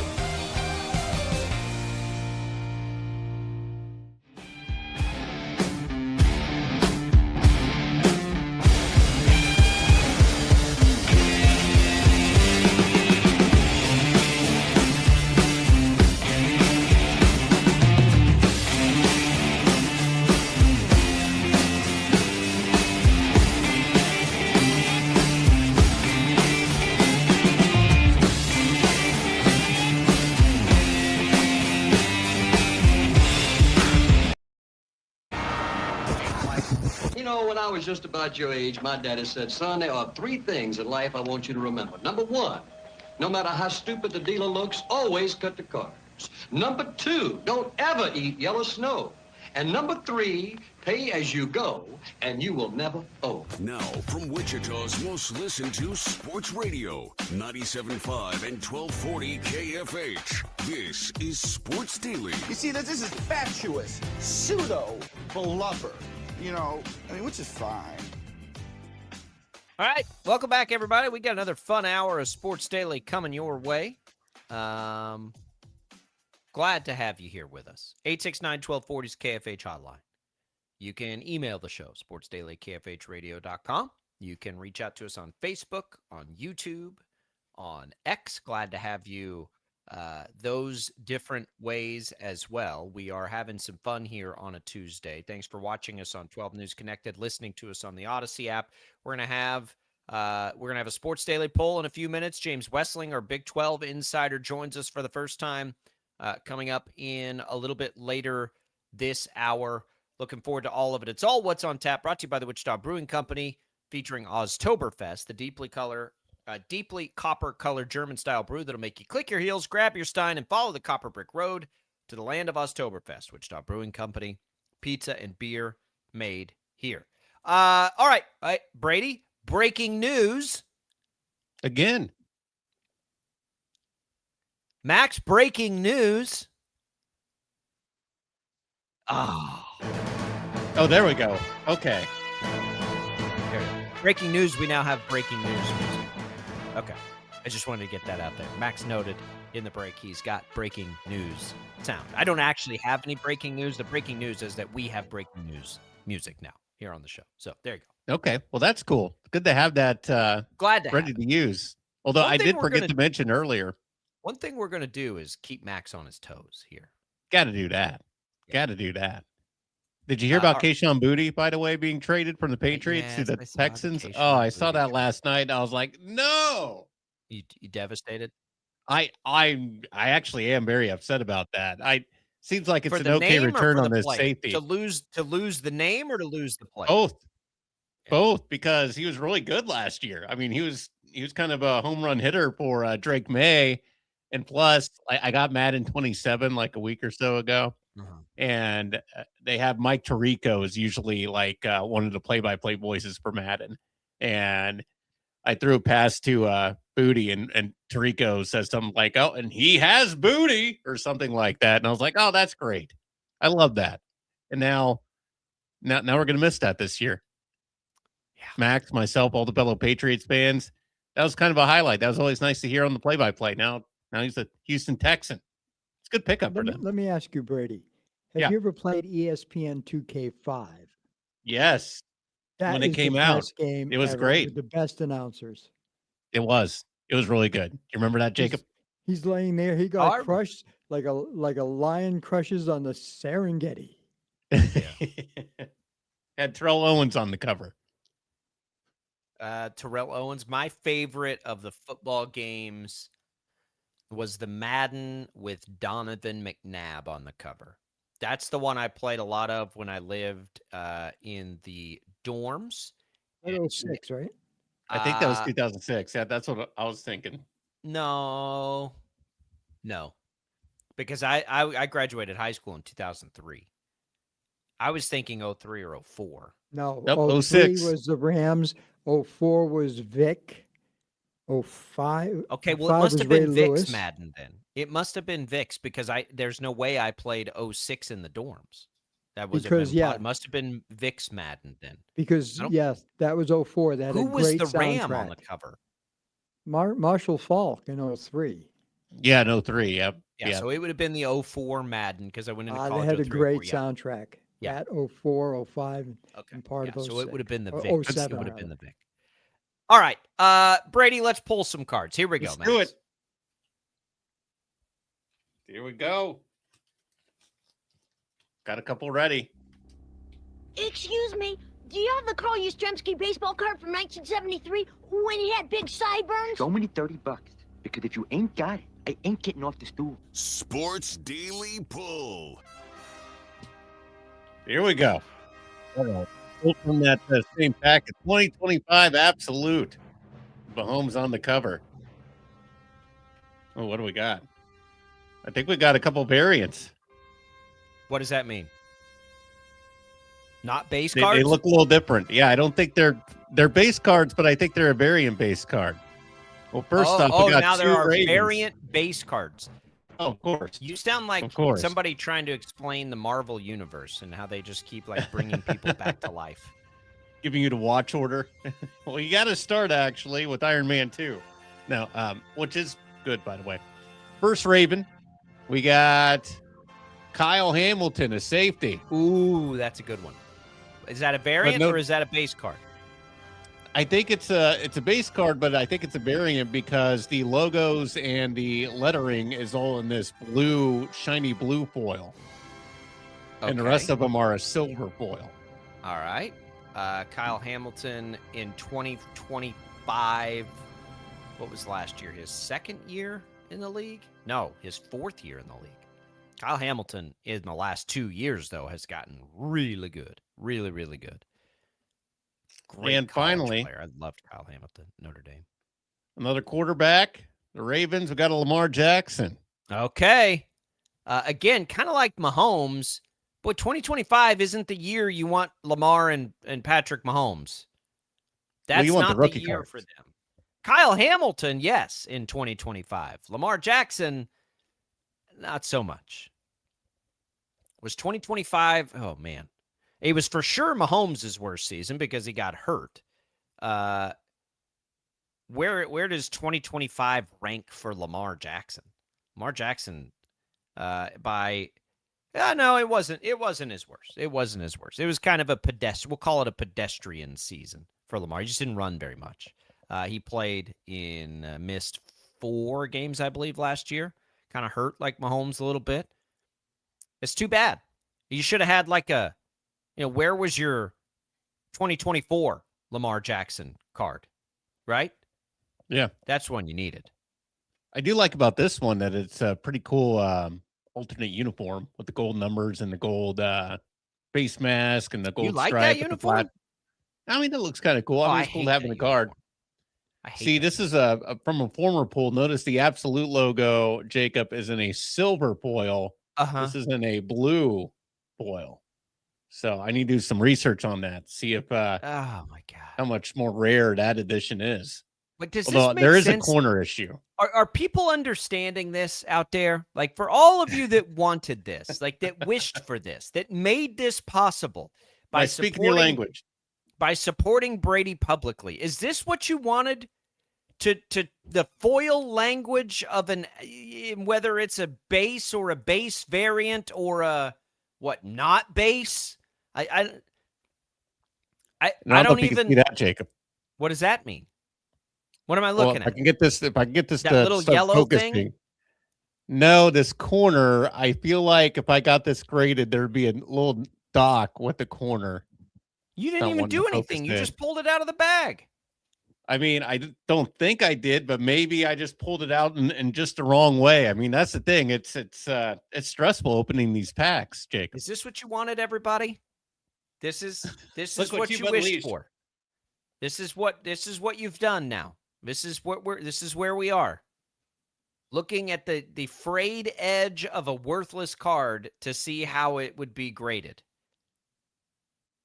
Man. Well, I mean, we don't know how worthless yet. Gotta do some research. That's true. Yeah, I forgot it was a base variant. Is it the base variant that has the frayed corner? I would not think so. No. Okay. You know, Kyle Hamilton, I've always liked the all blacks when the Ravens go all black. Yeah, I agree. I always thought that was sharp. I agree. I don't generally like any other than white of the all one color uniforms. I'm not a fan, but the all black is usually the way to go if you're going to do that. All whites are the way to go. If you're decent pull today, Jacob. I'm putting both of them in a penny sleeve. Is it a decent pull? Just to be safe. Is it a decent pull? Variant, especially this. What Lamar. does that even mean? Because the card's worth $3.50, but you have to get it graded and pay more than that for anybody to buy it. What makes it a decent system. pull? There's a system. I don't know. Like I said, I got to find out. I got to see how much that blue foil makes a difference on some things. Stay tuned. Stay tuned. Some thrilling research coming your way. All right, James Wessling later this hour. Let's talk some Royals back in action tonight. We'll get into that and some of the other things happening around the sports world. There have been a few this morning that we need to get to. We're trying to make some sense of what's going on now with the Big Ten basically standing up for itself against the athletes trying to come back from the pros. We'll have more on both of those things when we return.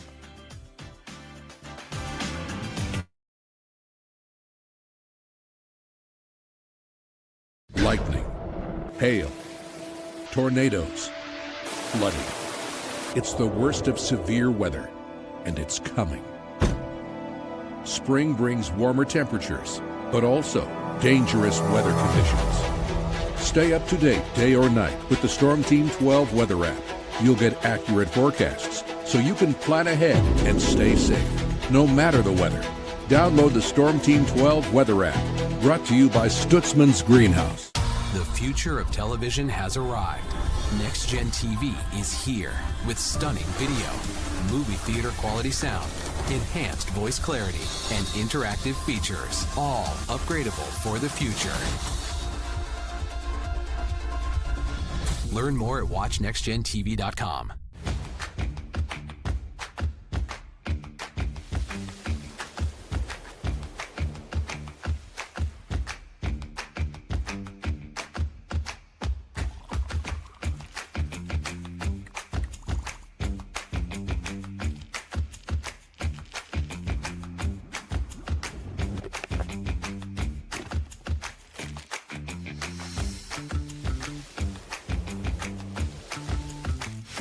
The canvas of our imagination. They tell a story. Clouds affect the events of your day.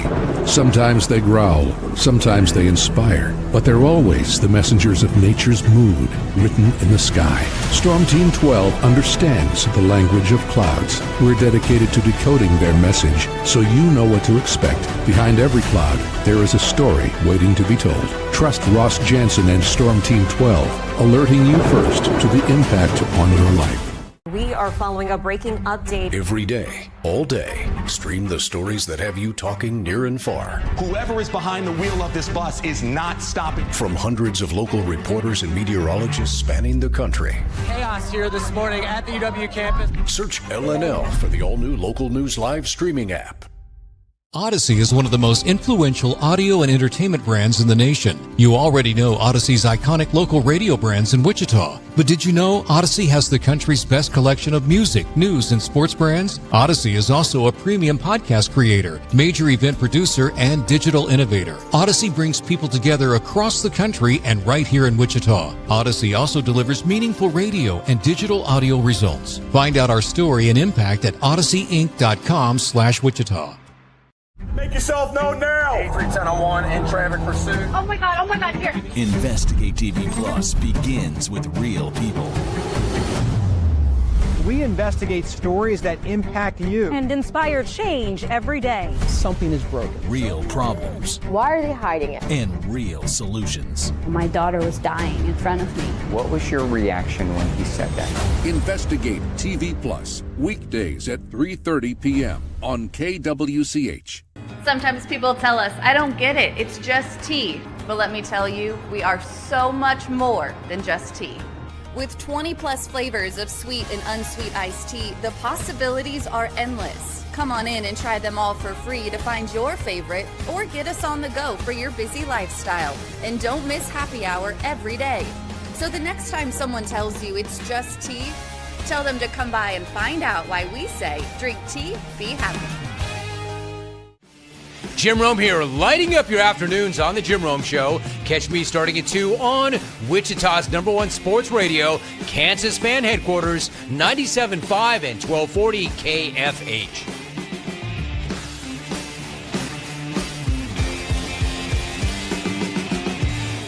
Mornings are busy. We're here to make your mornings better. We report the stories that affect you. 3 more hospitalized from contaminated apple juice just a day after the FDA issued a recall. We're here to make your mornings better. Closing east and westbound lanes of K96 for repairs. With 12 News, you're prepared for your whole day. Scattered thunderstorms across the state into the afternoon. Stay a step ahead with 12 News this morning on KWCH and KSCW.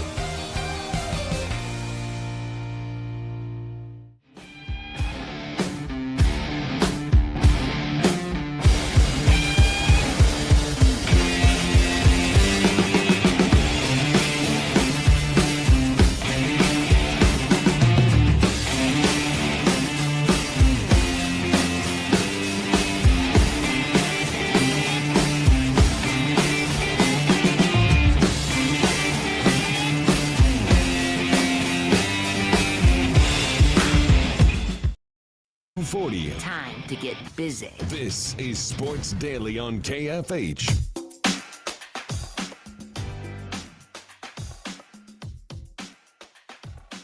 All right, welcome back in, everybody. Glad to be here with you. Thanks to Prayer Fire Coffee for keeping us locked and loaded each and every day. all across the Odyssey family. Brady, I'm just trying to, follow along here with this Big Ten thing. And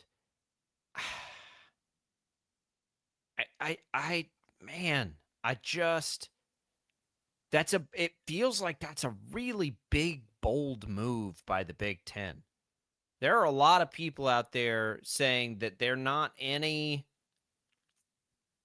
different than the NCAA in potentially getting sued for this. So I don't know, man. Like, I hope that they are successful in this, because not because not because I'm vehemently opposed to what's happening this one year. I'm vehemently opposed to it happening as a trend. Right. But I just want, if we can see that the conferences get a little teeth here, then I think it's going to be a good thing for college athletics. When Brendan Sorsby's situation happened, and that very much came from the conference, and you had Sorsby's camp and the Texas Attorney General saying, you better not, and then basically everyone's saying, oh, we definitely will and we'll win if you try to take that to court. But that was a rule, right? He broke a rule. The rules are in, though, on eligibility as far as it's concerned with going pro. So, like, if we can see the conference do this and then not just turn around and get sued, because right now, if I'm one of those players, I would just take the same lawsuit at the Big Ten, I suppose. But if the Big Ten has more merit in this and we can see other leagues follow it, that can be the sort of thing that we need here, right? Maybe there'll be some collaboration among conferences and they say, all right, let's just do this ourselves. I mean, we've always wondered about that. And that doesn't mean like the SEC and the Big Ten are creating a super league and existing on their own. I don't think that's what that means. I just mean, can everybody just agree on the easy stuff? And the easy stuff is literally nobody wants to see pro athletes come back to college. Nobody does. Not one person, except for the lawyers who take these cases to court and the agents who, and the players, I guess, that are trying to benefit from it financially. But as far as an industry and the fans, like, nobody wants to see that. That's not why any of this was designed in the first place, right? So I'm curious to see it. Can the Big Ten get this to stick? I don't know. The reviews are very mixed this morning. It feels like, and I agree with you on the question of, does this open up the Big Ten to get sued now? I mean, I think that is, but that's kind of where all this has been going anyway. I mean, it's just, these things are just always in a court of one standing or another. So it's just such a mess. It's just, everything's just so far removed from like the SEC story that I read, where just like talking about how the Lions are just learning more and more and more. And I think that's the big issue with it all. It's just like, what's really the difference between watching the NFL or college football, or, with the rest of the sports. So to your point, the SEC had this is what they put out Monday evening. They said, after a video conference of the presidents and chancellors, here is the statement they put out. College athletes, not former professional athletes, have been at the heart of the Southeastern Conference. Individuals who choose to leave college athletics, sign professional playing contracts, and compete professionally should not then be permitted to return to college competition. Allowing that to occur will blur the line between college and professional sports, create significant competitive equity concerns, and reduce opportunities for high school and current college athletes. College sports are for college athletes. The current confusion around national eligibility standards emphasizes the need to advance the Protect College Sports Act. That's what you're referencing. That was yesterday. They're on board now. Okay. But again, the SEC is the one who put the roadblocks up on the Protect College Sports Act and is the reason that it wasn't able to reach its finish line.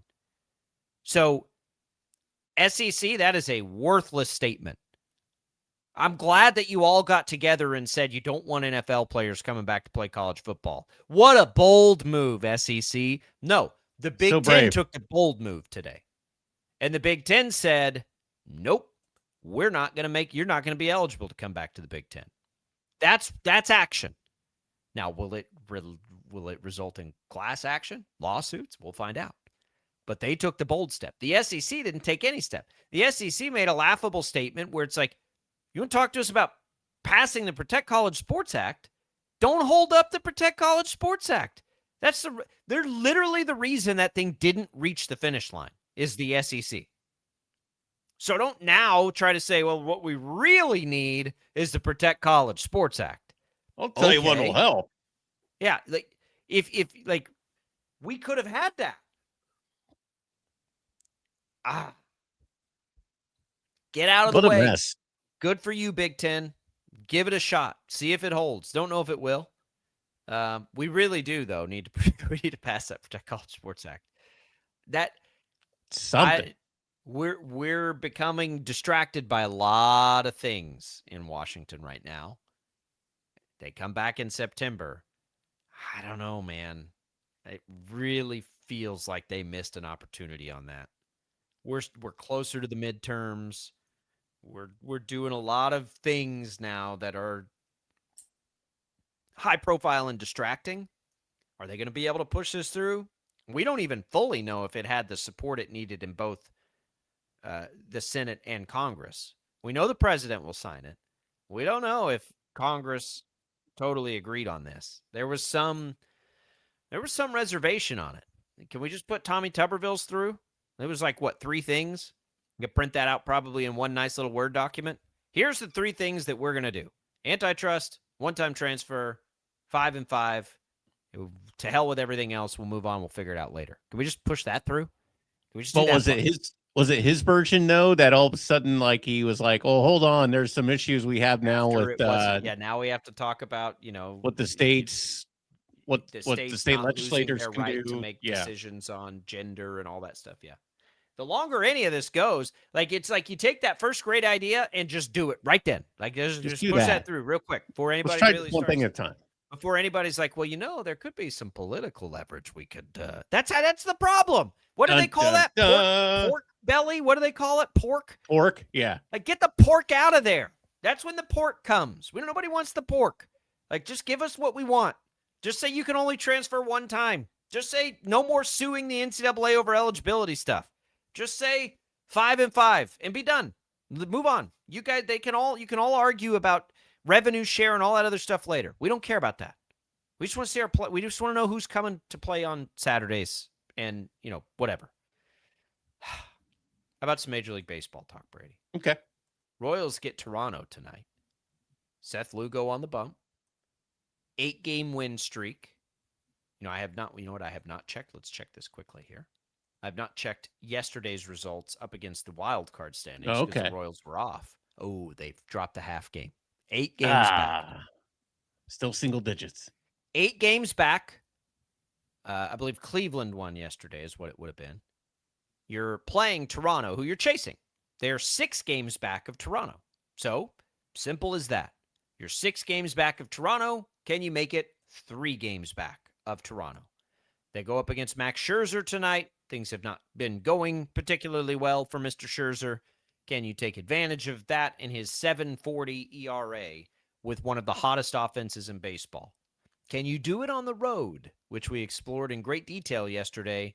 The home road splits for the Royals are staggering this year. Can you take this show on the road? We don't know yet if Jack Caglione will play. We'll find that out a little bit later. It's 6 o'clock first pitch. You'll hear a coverage right here on KFH tonight. What do you got to do here this week? Let's kind of call it here a little bit. You've got the games this week, Brady. What record do you need to, when we come back to next Monday, after they play Toronto and Cleveland here, 2 teams that they're chasing, all on the road, right? What does that record need to be on September 1st, 1 week from today? They'll be off next Monday, too. I mean, so September 1st. This time next week, they have played 6 games. This week, what does the record in those 6 games need to be? Well, I think we talked about it yesterday a little bit. I really needs to be 6-0. Winning each series is not going to be enough to get them where they need to go. So I'll say 5-1. 5-1 is like I'll that, say no 5-1. lower. Yeah. They must come out of this at 5-1. Whatever order of the, whichever game they lose is sort of irrelevant, honestly. They're chasing both of these teams by enough games that ultimately you have to catch them both. I suppose Cleveland is the more critical, sweep if you're gonna pick one. But really, it doesn't matter because you're chasing them both. You've got a lot of games to make up with both of them. You're 8 games back of Cleveland. You're 6 games back of Toronto. So go get it. But 5-1. 4-2, we might be looking at this thing, and even if they gain just a game on both of those teams, a week has gone by in that process. And that's the other thing you're fighting right now is time. You're fighting your record and you're fighting time. And again, we get it, everybody. Less than 1% chance is what the computers are telling us the chances are. But it is one of those. So you're telling us there's a chance. Exactly. 16 games under 500. You both need to reach 500 and hope that 500 is still good enough to get in, which as of today would be. Cleveland is right at 500 and holds that last wild card spot at 500. I'm going to tell you this. I don't think 500 is going to hold. I think it's going to take being a few games above 500 before the dust settles for one of these teams. I think all 3 wild card teams will have at least 82 wins. Because we decided yesterday, the Royals basically only have 7 more losses max. I think they could go, suffer. 23-7, I believe is what it was. Yeah, to get to 81-81. 23-7. Yeah, so we got leeway of 7 games, basically. But that's just to get to 500. Just to get to 500. That's one problem. The other is, I think it's probably at least 82 wins, maybe 83, that ultimately gets that third wild card team in there. The margin of error is small. One of these teams is going to get hot. Right now, the Royals are that hot team. Cleveland's won 5 in a row, so they're hot. Boston and the Yankees have sort of cleared the field on all of this. So we're talking about one wild card spot here. But, basically the teams that are sniffing around 500 at the moment are Cleveland, Houston, Minnesota, Toronto, Baltimore, Seattle, Detroit. Detroit's 9 games under. Then you've got Kansas City still quite a ways behind that. One of those teams is going to get and stay hot. I don't know that I think 81-81 is getting you into the postseason this year. But it's a good goal to set and a good thing to shoot for the Royals. Can you get to 500? Let's not entertain the idea of do you want to get to 500 because it cost you a draft pick? Let's just not have that conversation yet, Brady. Let's ignore that. Not yet. Let's ignore that elephant in the room that feels inevitable at this point, that the Royals will get just good enough to take themselves out of the lottery and make it an absolute disaster of a season. Let's ignore that, again, what feels like inevitability.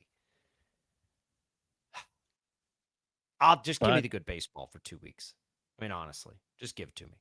Again, at least we have something to follow with this. I'm having more fun that way. I love baseball. I want to be able to watch baseball most nights. I want to be able to tune it in and follow along. And I do have the team that I, care so greatly for, the Texas Rangers, in the mix right now. Texas Rangers are leading their division at 500. So, they're another team that's going to be in that mix. There is nobody, Brady, in the AL West with a positive run differential. It's absurd. Isn't that crazy? There is Detroit right now has the best run differential in the Central and sits 9 games under 500 in one of the more bizarre things you'll ever see. That caught my eye. They're 61-70. Yet their run differentials plus 70. That really sticks out when you're looking at the wild card standings. There are far more good teams in the National League than there are in the American League team. And it's not even particularly close. No. What a weird year, man. The Royals have found a weird year to be weird. And again, that's like we talked about. That's where some frustration is, because it's kind of like, man, in this American League, You don't even have to be that good to have a wild card spot. Like it was all right there for the taking. And maybe it still is. There's still a chance. But I think the general feel is Jack Caglione has a really good chance to be back tonight. There was the day off, and they kind of gave him the extra day to rest that ankle. Man, Jack Caglione this month, Brady, is batting 4. And granted, we're on August 25th here. 400 with 5 home runs, 20 RBI in the month. What do we go, a 6-month baseball season? You can do the easy math on that of what that would parlay out to over the course of a season. Now, he's not going to be a 400 hitter, but it's coming. It's coming for this man. He is doing it, and he is reaching a level. I'll be honest, when we were at the beginning of the season screaming from the rooftops to play him, why are we putting him, why are we sitting him against lefties? We get to all that, like all of those things we were screaming. I don't even know that I pictured it getting this good before the end of this season. I'll be honest. He is at a level that I wasn't sure he'd get to this year. Well, hope to get to. If he parlays this into a good September, look out. Hopefully that ankle doesn't limit him. Again, I think the general thought is he'll be okay and ready to go. We'll get those lineups later this afternoon, that it was just an extra day of rest yesterday, and so they didn't play him in the day game Sunday to just let it heal up a little bit. But we'll find out. We'll find out a little bit later this afternoon. All right, James Wessling covers the Big 12 each and every week, getting ready for a football season, is going to join us right after the break. We'll come back. Finally, perhaps we can get a sense of what the Big 12 might look like this year. The polling is difficult now. The rosters have never been harder to follow. What does it mean? We know K-State, we think K-State has an easy schedule. Does James agree? Is that a big deal in this league, or is there so much uncertainty? We don't know. We'll begin those conversations with our Big 12 insider right on the other side. It's What's on Tap, brought to you by the Wichita Brewing Company. Your summer spot. Pizza and apps the whole group will love, seasonal beers, full cocktail menu for the adults, and new dirty sodas and homemade root beer that keep the kids happy. WB, see you this summer at the Wichita Brewing Company. We'll have that next for you. Don't go away. We're coming right back on Sports Daily.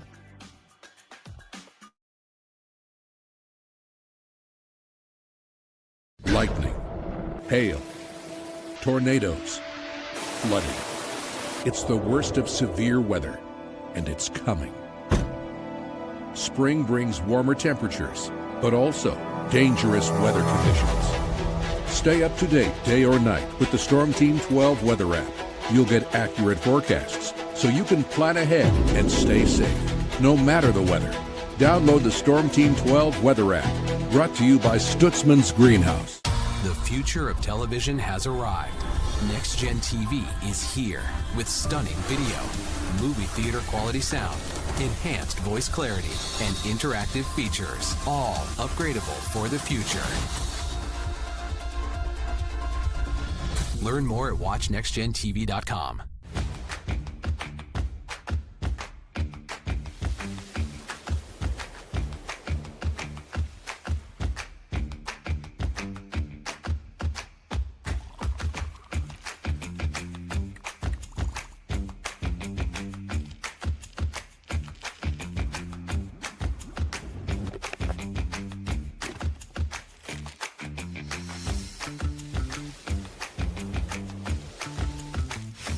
The canvas of our imagination. They tell a story. Clouds affect the events of your day.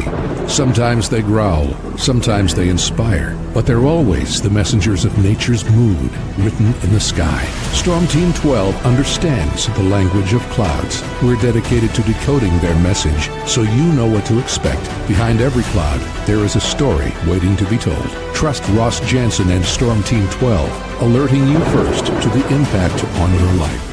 We are following a breaking update. Every day, all day, stream the stories that have you talking near and far. Whoever is behind the wheel of this bus is not stopping. From hundreds of local reporters and meteorologists spanning the country. Chaos here this morning at the UW campus. Search LNL for the all-new Local News Live streaming app. Odyssey is one of the most influential audio and entertainment brands in the nation. You already know Odyssey's iconic local radio brands in Wichita. But did you know Odyssey has the country's best collection of music, news, and sports brands? Odyssey is also a premium podcast creator, major event producer, and digital innovator. Odyssey brings people together across the country and right here in Wichita. Odyssey also delivers meaningful radio and digital audio results. Find out our story and impact at odysseyinc.com/Wichita. Make yourself known now. 83101 in traffic pursuit. Oh my God, here. Investigate TV Plus begins with real people. We investigate stories that impact you. And inspire change every day. Something is broken. Real problems. Why are they hiding it? And real solutions. My daughter was dying in front of me.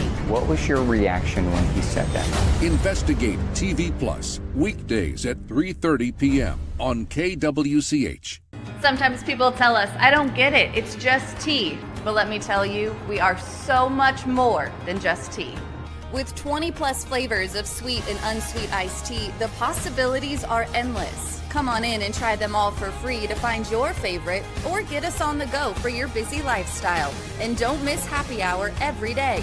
So the next time someone tells you it's just tea, tell them to come by and find out why we say, drink tea, be happy.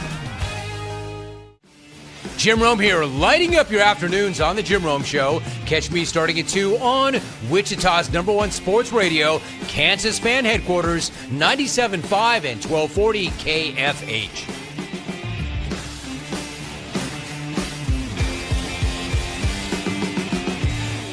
Mornings are busy. We're here to make your mornings better. We report the stories that affect you. 3 more hospital lies from contaminated apple juice just a day after the FDA issued a recall.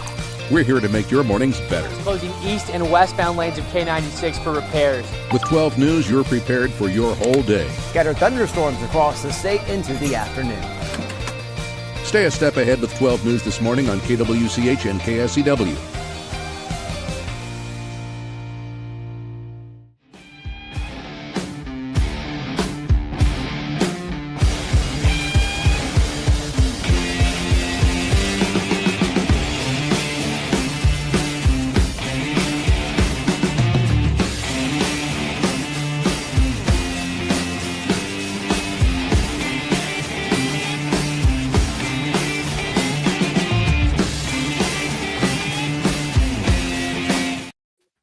On KFH.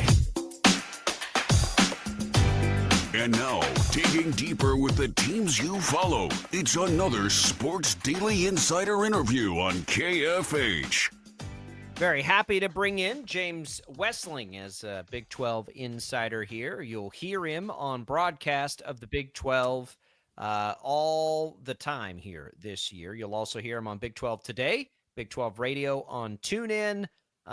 Now, James, before we get into the nitty gritty here, I'm reading up and Brady's sending me stuff. How much time did you have to spend with Brady over the and sincere apologies for that in advance?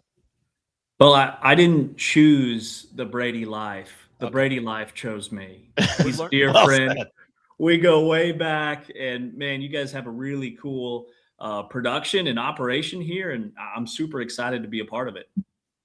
It's going to be fun. Some time at K-State. Let's start with the Cats, and I want to get your take on kind of the rest of the league, but I do want to get your take on the Cats. I look at ESPN's football power index, whatever that is. They've got them way down there at 7th or so. I think they didn't get the love in the AP top 25. I don't think we're paying enough attention probably to the schedule they play, but the schedule they play is full of questions. Where do you sense K-State could fit into all of this? Well, until earlier this week or late last week, I was much higher on Kansas State than I am as we sit here today. And for me, it starts in the trenches. You look at the teams that the last 2 years of this newly formed 16-member institution conference, the teams that are winning conference championships are dominant at the line of scrimmage. And with Kansas State losing their all Big 12 left tackle, John Pastor, to a season-ending injury, that is a devastating blow. And it's compounded by the fact that your third highest paid player on the roster also plays the same position. He's an offensive tackle, George Fitzpatrick.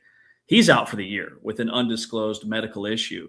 So your two anchors about a month ago predicted to start on your offensive line are lost for the year. So I start there. That's why I'm hesitant. With that said, the schedule, to your point, is very friendly. Their toughest games are at home. They get Houston at home. They've got all their late season games against who I think will be upper half teams in the Big 12 at home. So, if they can clean the offensive line issues up and they have some of these transfers that emerge and can protect for Avery Johnson, the offense could be super dynamic. But for me, it all starts with that offensive line. It is my number one concern with this football team. But if week 4, week 5 rolls around and that offensive line has the chemistry and they're connected and they have the bodies, they are a Big 12 title contender. They're my number one dark horse team in the league. All right, James. First off, thanks. Well said earlier, by the way, when you answered Jacob's question about our history. Perfectly said. I did not tell him to say that, Jacob, just for the record. Okay. Hey, let's stay with obviously staying with the Big 12, but staying in Kansas. And we were talking about KU football just a little bit earlier in the show. Definitely a lot of unknowns. It's not the hype, sky's the limit type of narrative that we've had the past 3 off seasons. Going into this season, definitely being more under the radar, especially with the quarterback position. What are your expectations for KU? What do you think constitutes a really impressive year, or I guess where do you expect them to kind of fall?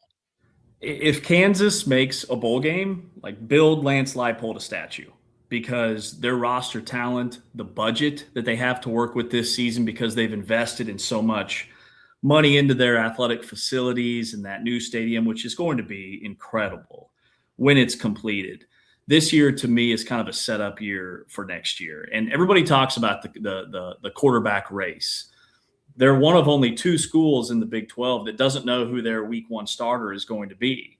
It's either going to be Isaiah Marshall, who's the more dual threat, electric, has really good speed, but he struggles in the passing game. Or is it going to be Cole Ballard, who, if you remember right, went into Manhattan, Kansas, and almost pulled off an upset as a true freshman a couple of seasons ago. He's the guy that they compare to Rocco Becht at Iowa State, who maybe isn't the most athletically gifted, but he just has really high football IQ.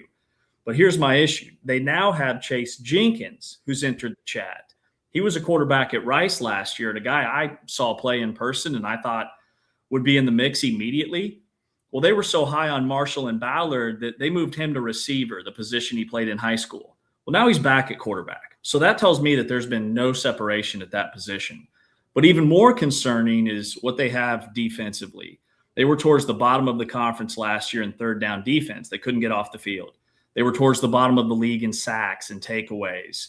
They only had 1 or 2 sacks in their last 3 or 4 games combined. They just could not get any pressure on opposing quarterbacks.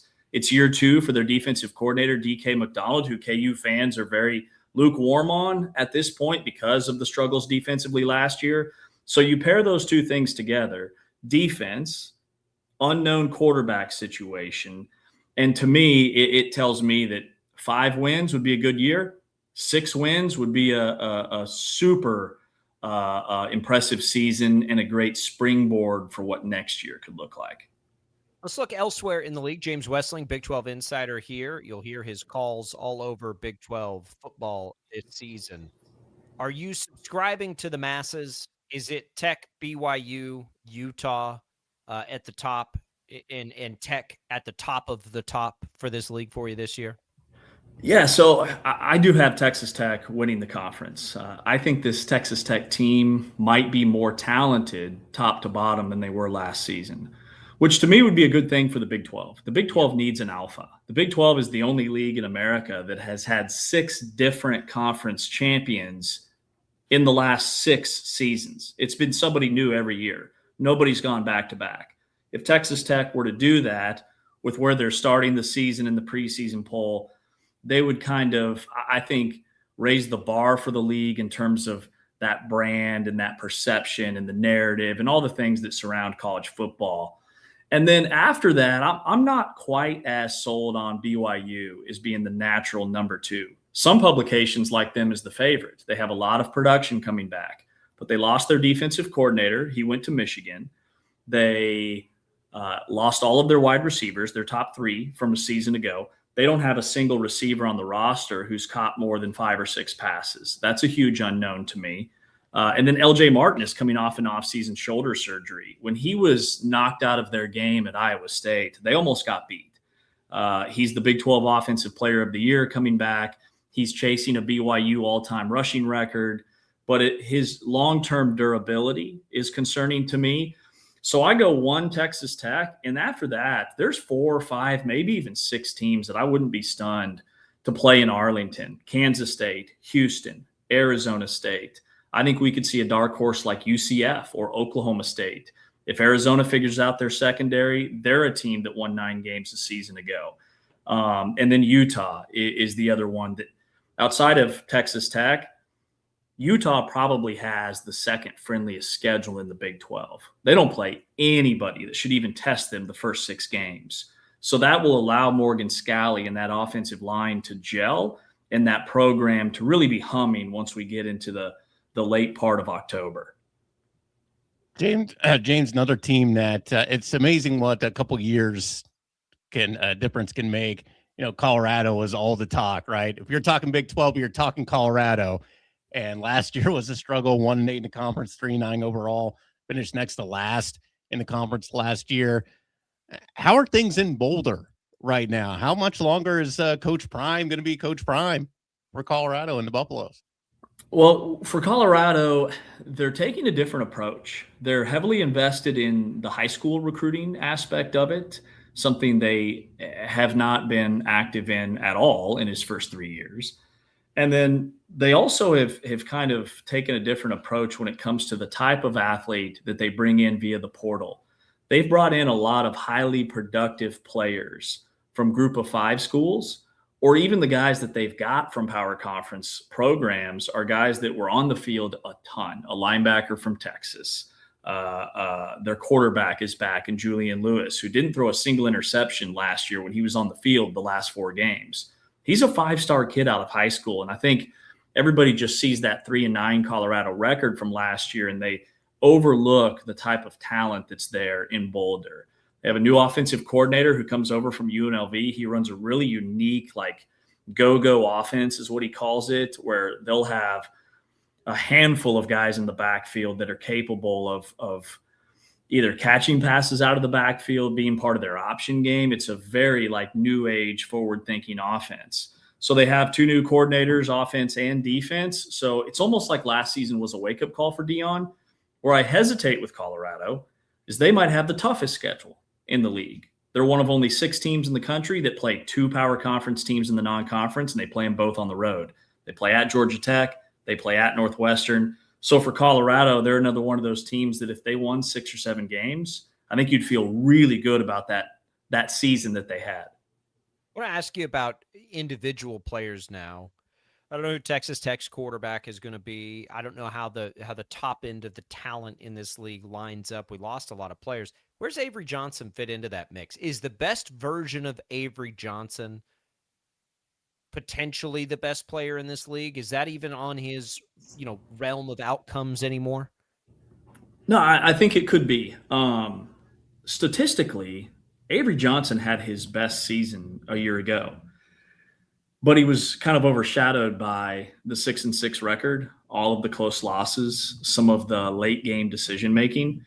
But Colin Klein, just the way he spoke about Avery at Big 12 Media Days, we sat down with him one-on-one, and he's he went through the blueprint for unlocking Avery Johnson. And then Avery told us flat out he'll have more rushing attempts than he had a season ago.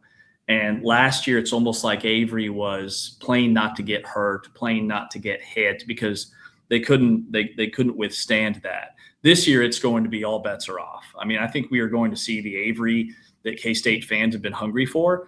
And then he was also impacted greatly by dropped passes a season ago. He was top 10 in the country in wide receiver drops.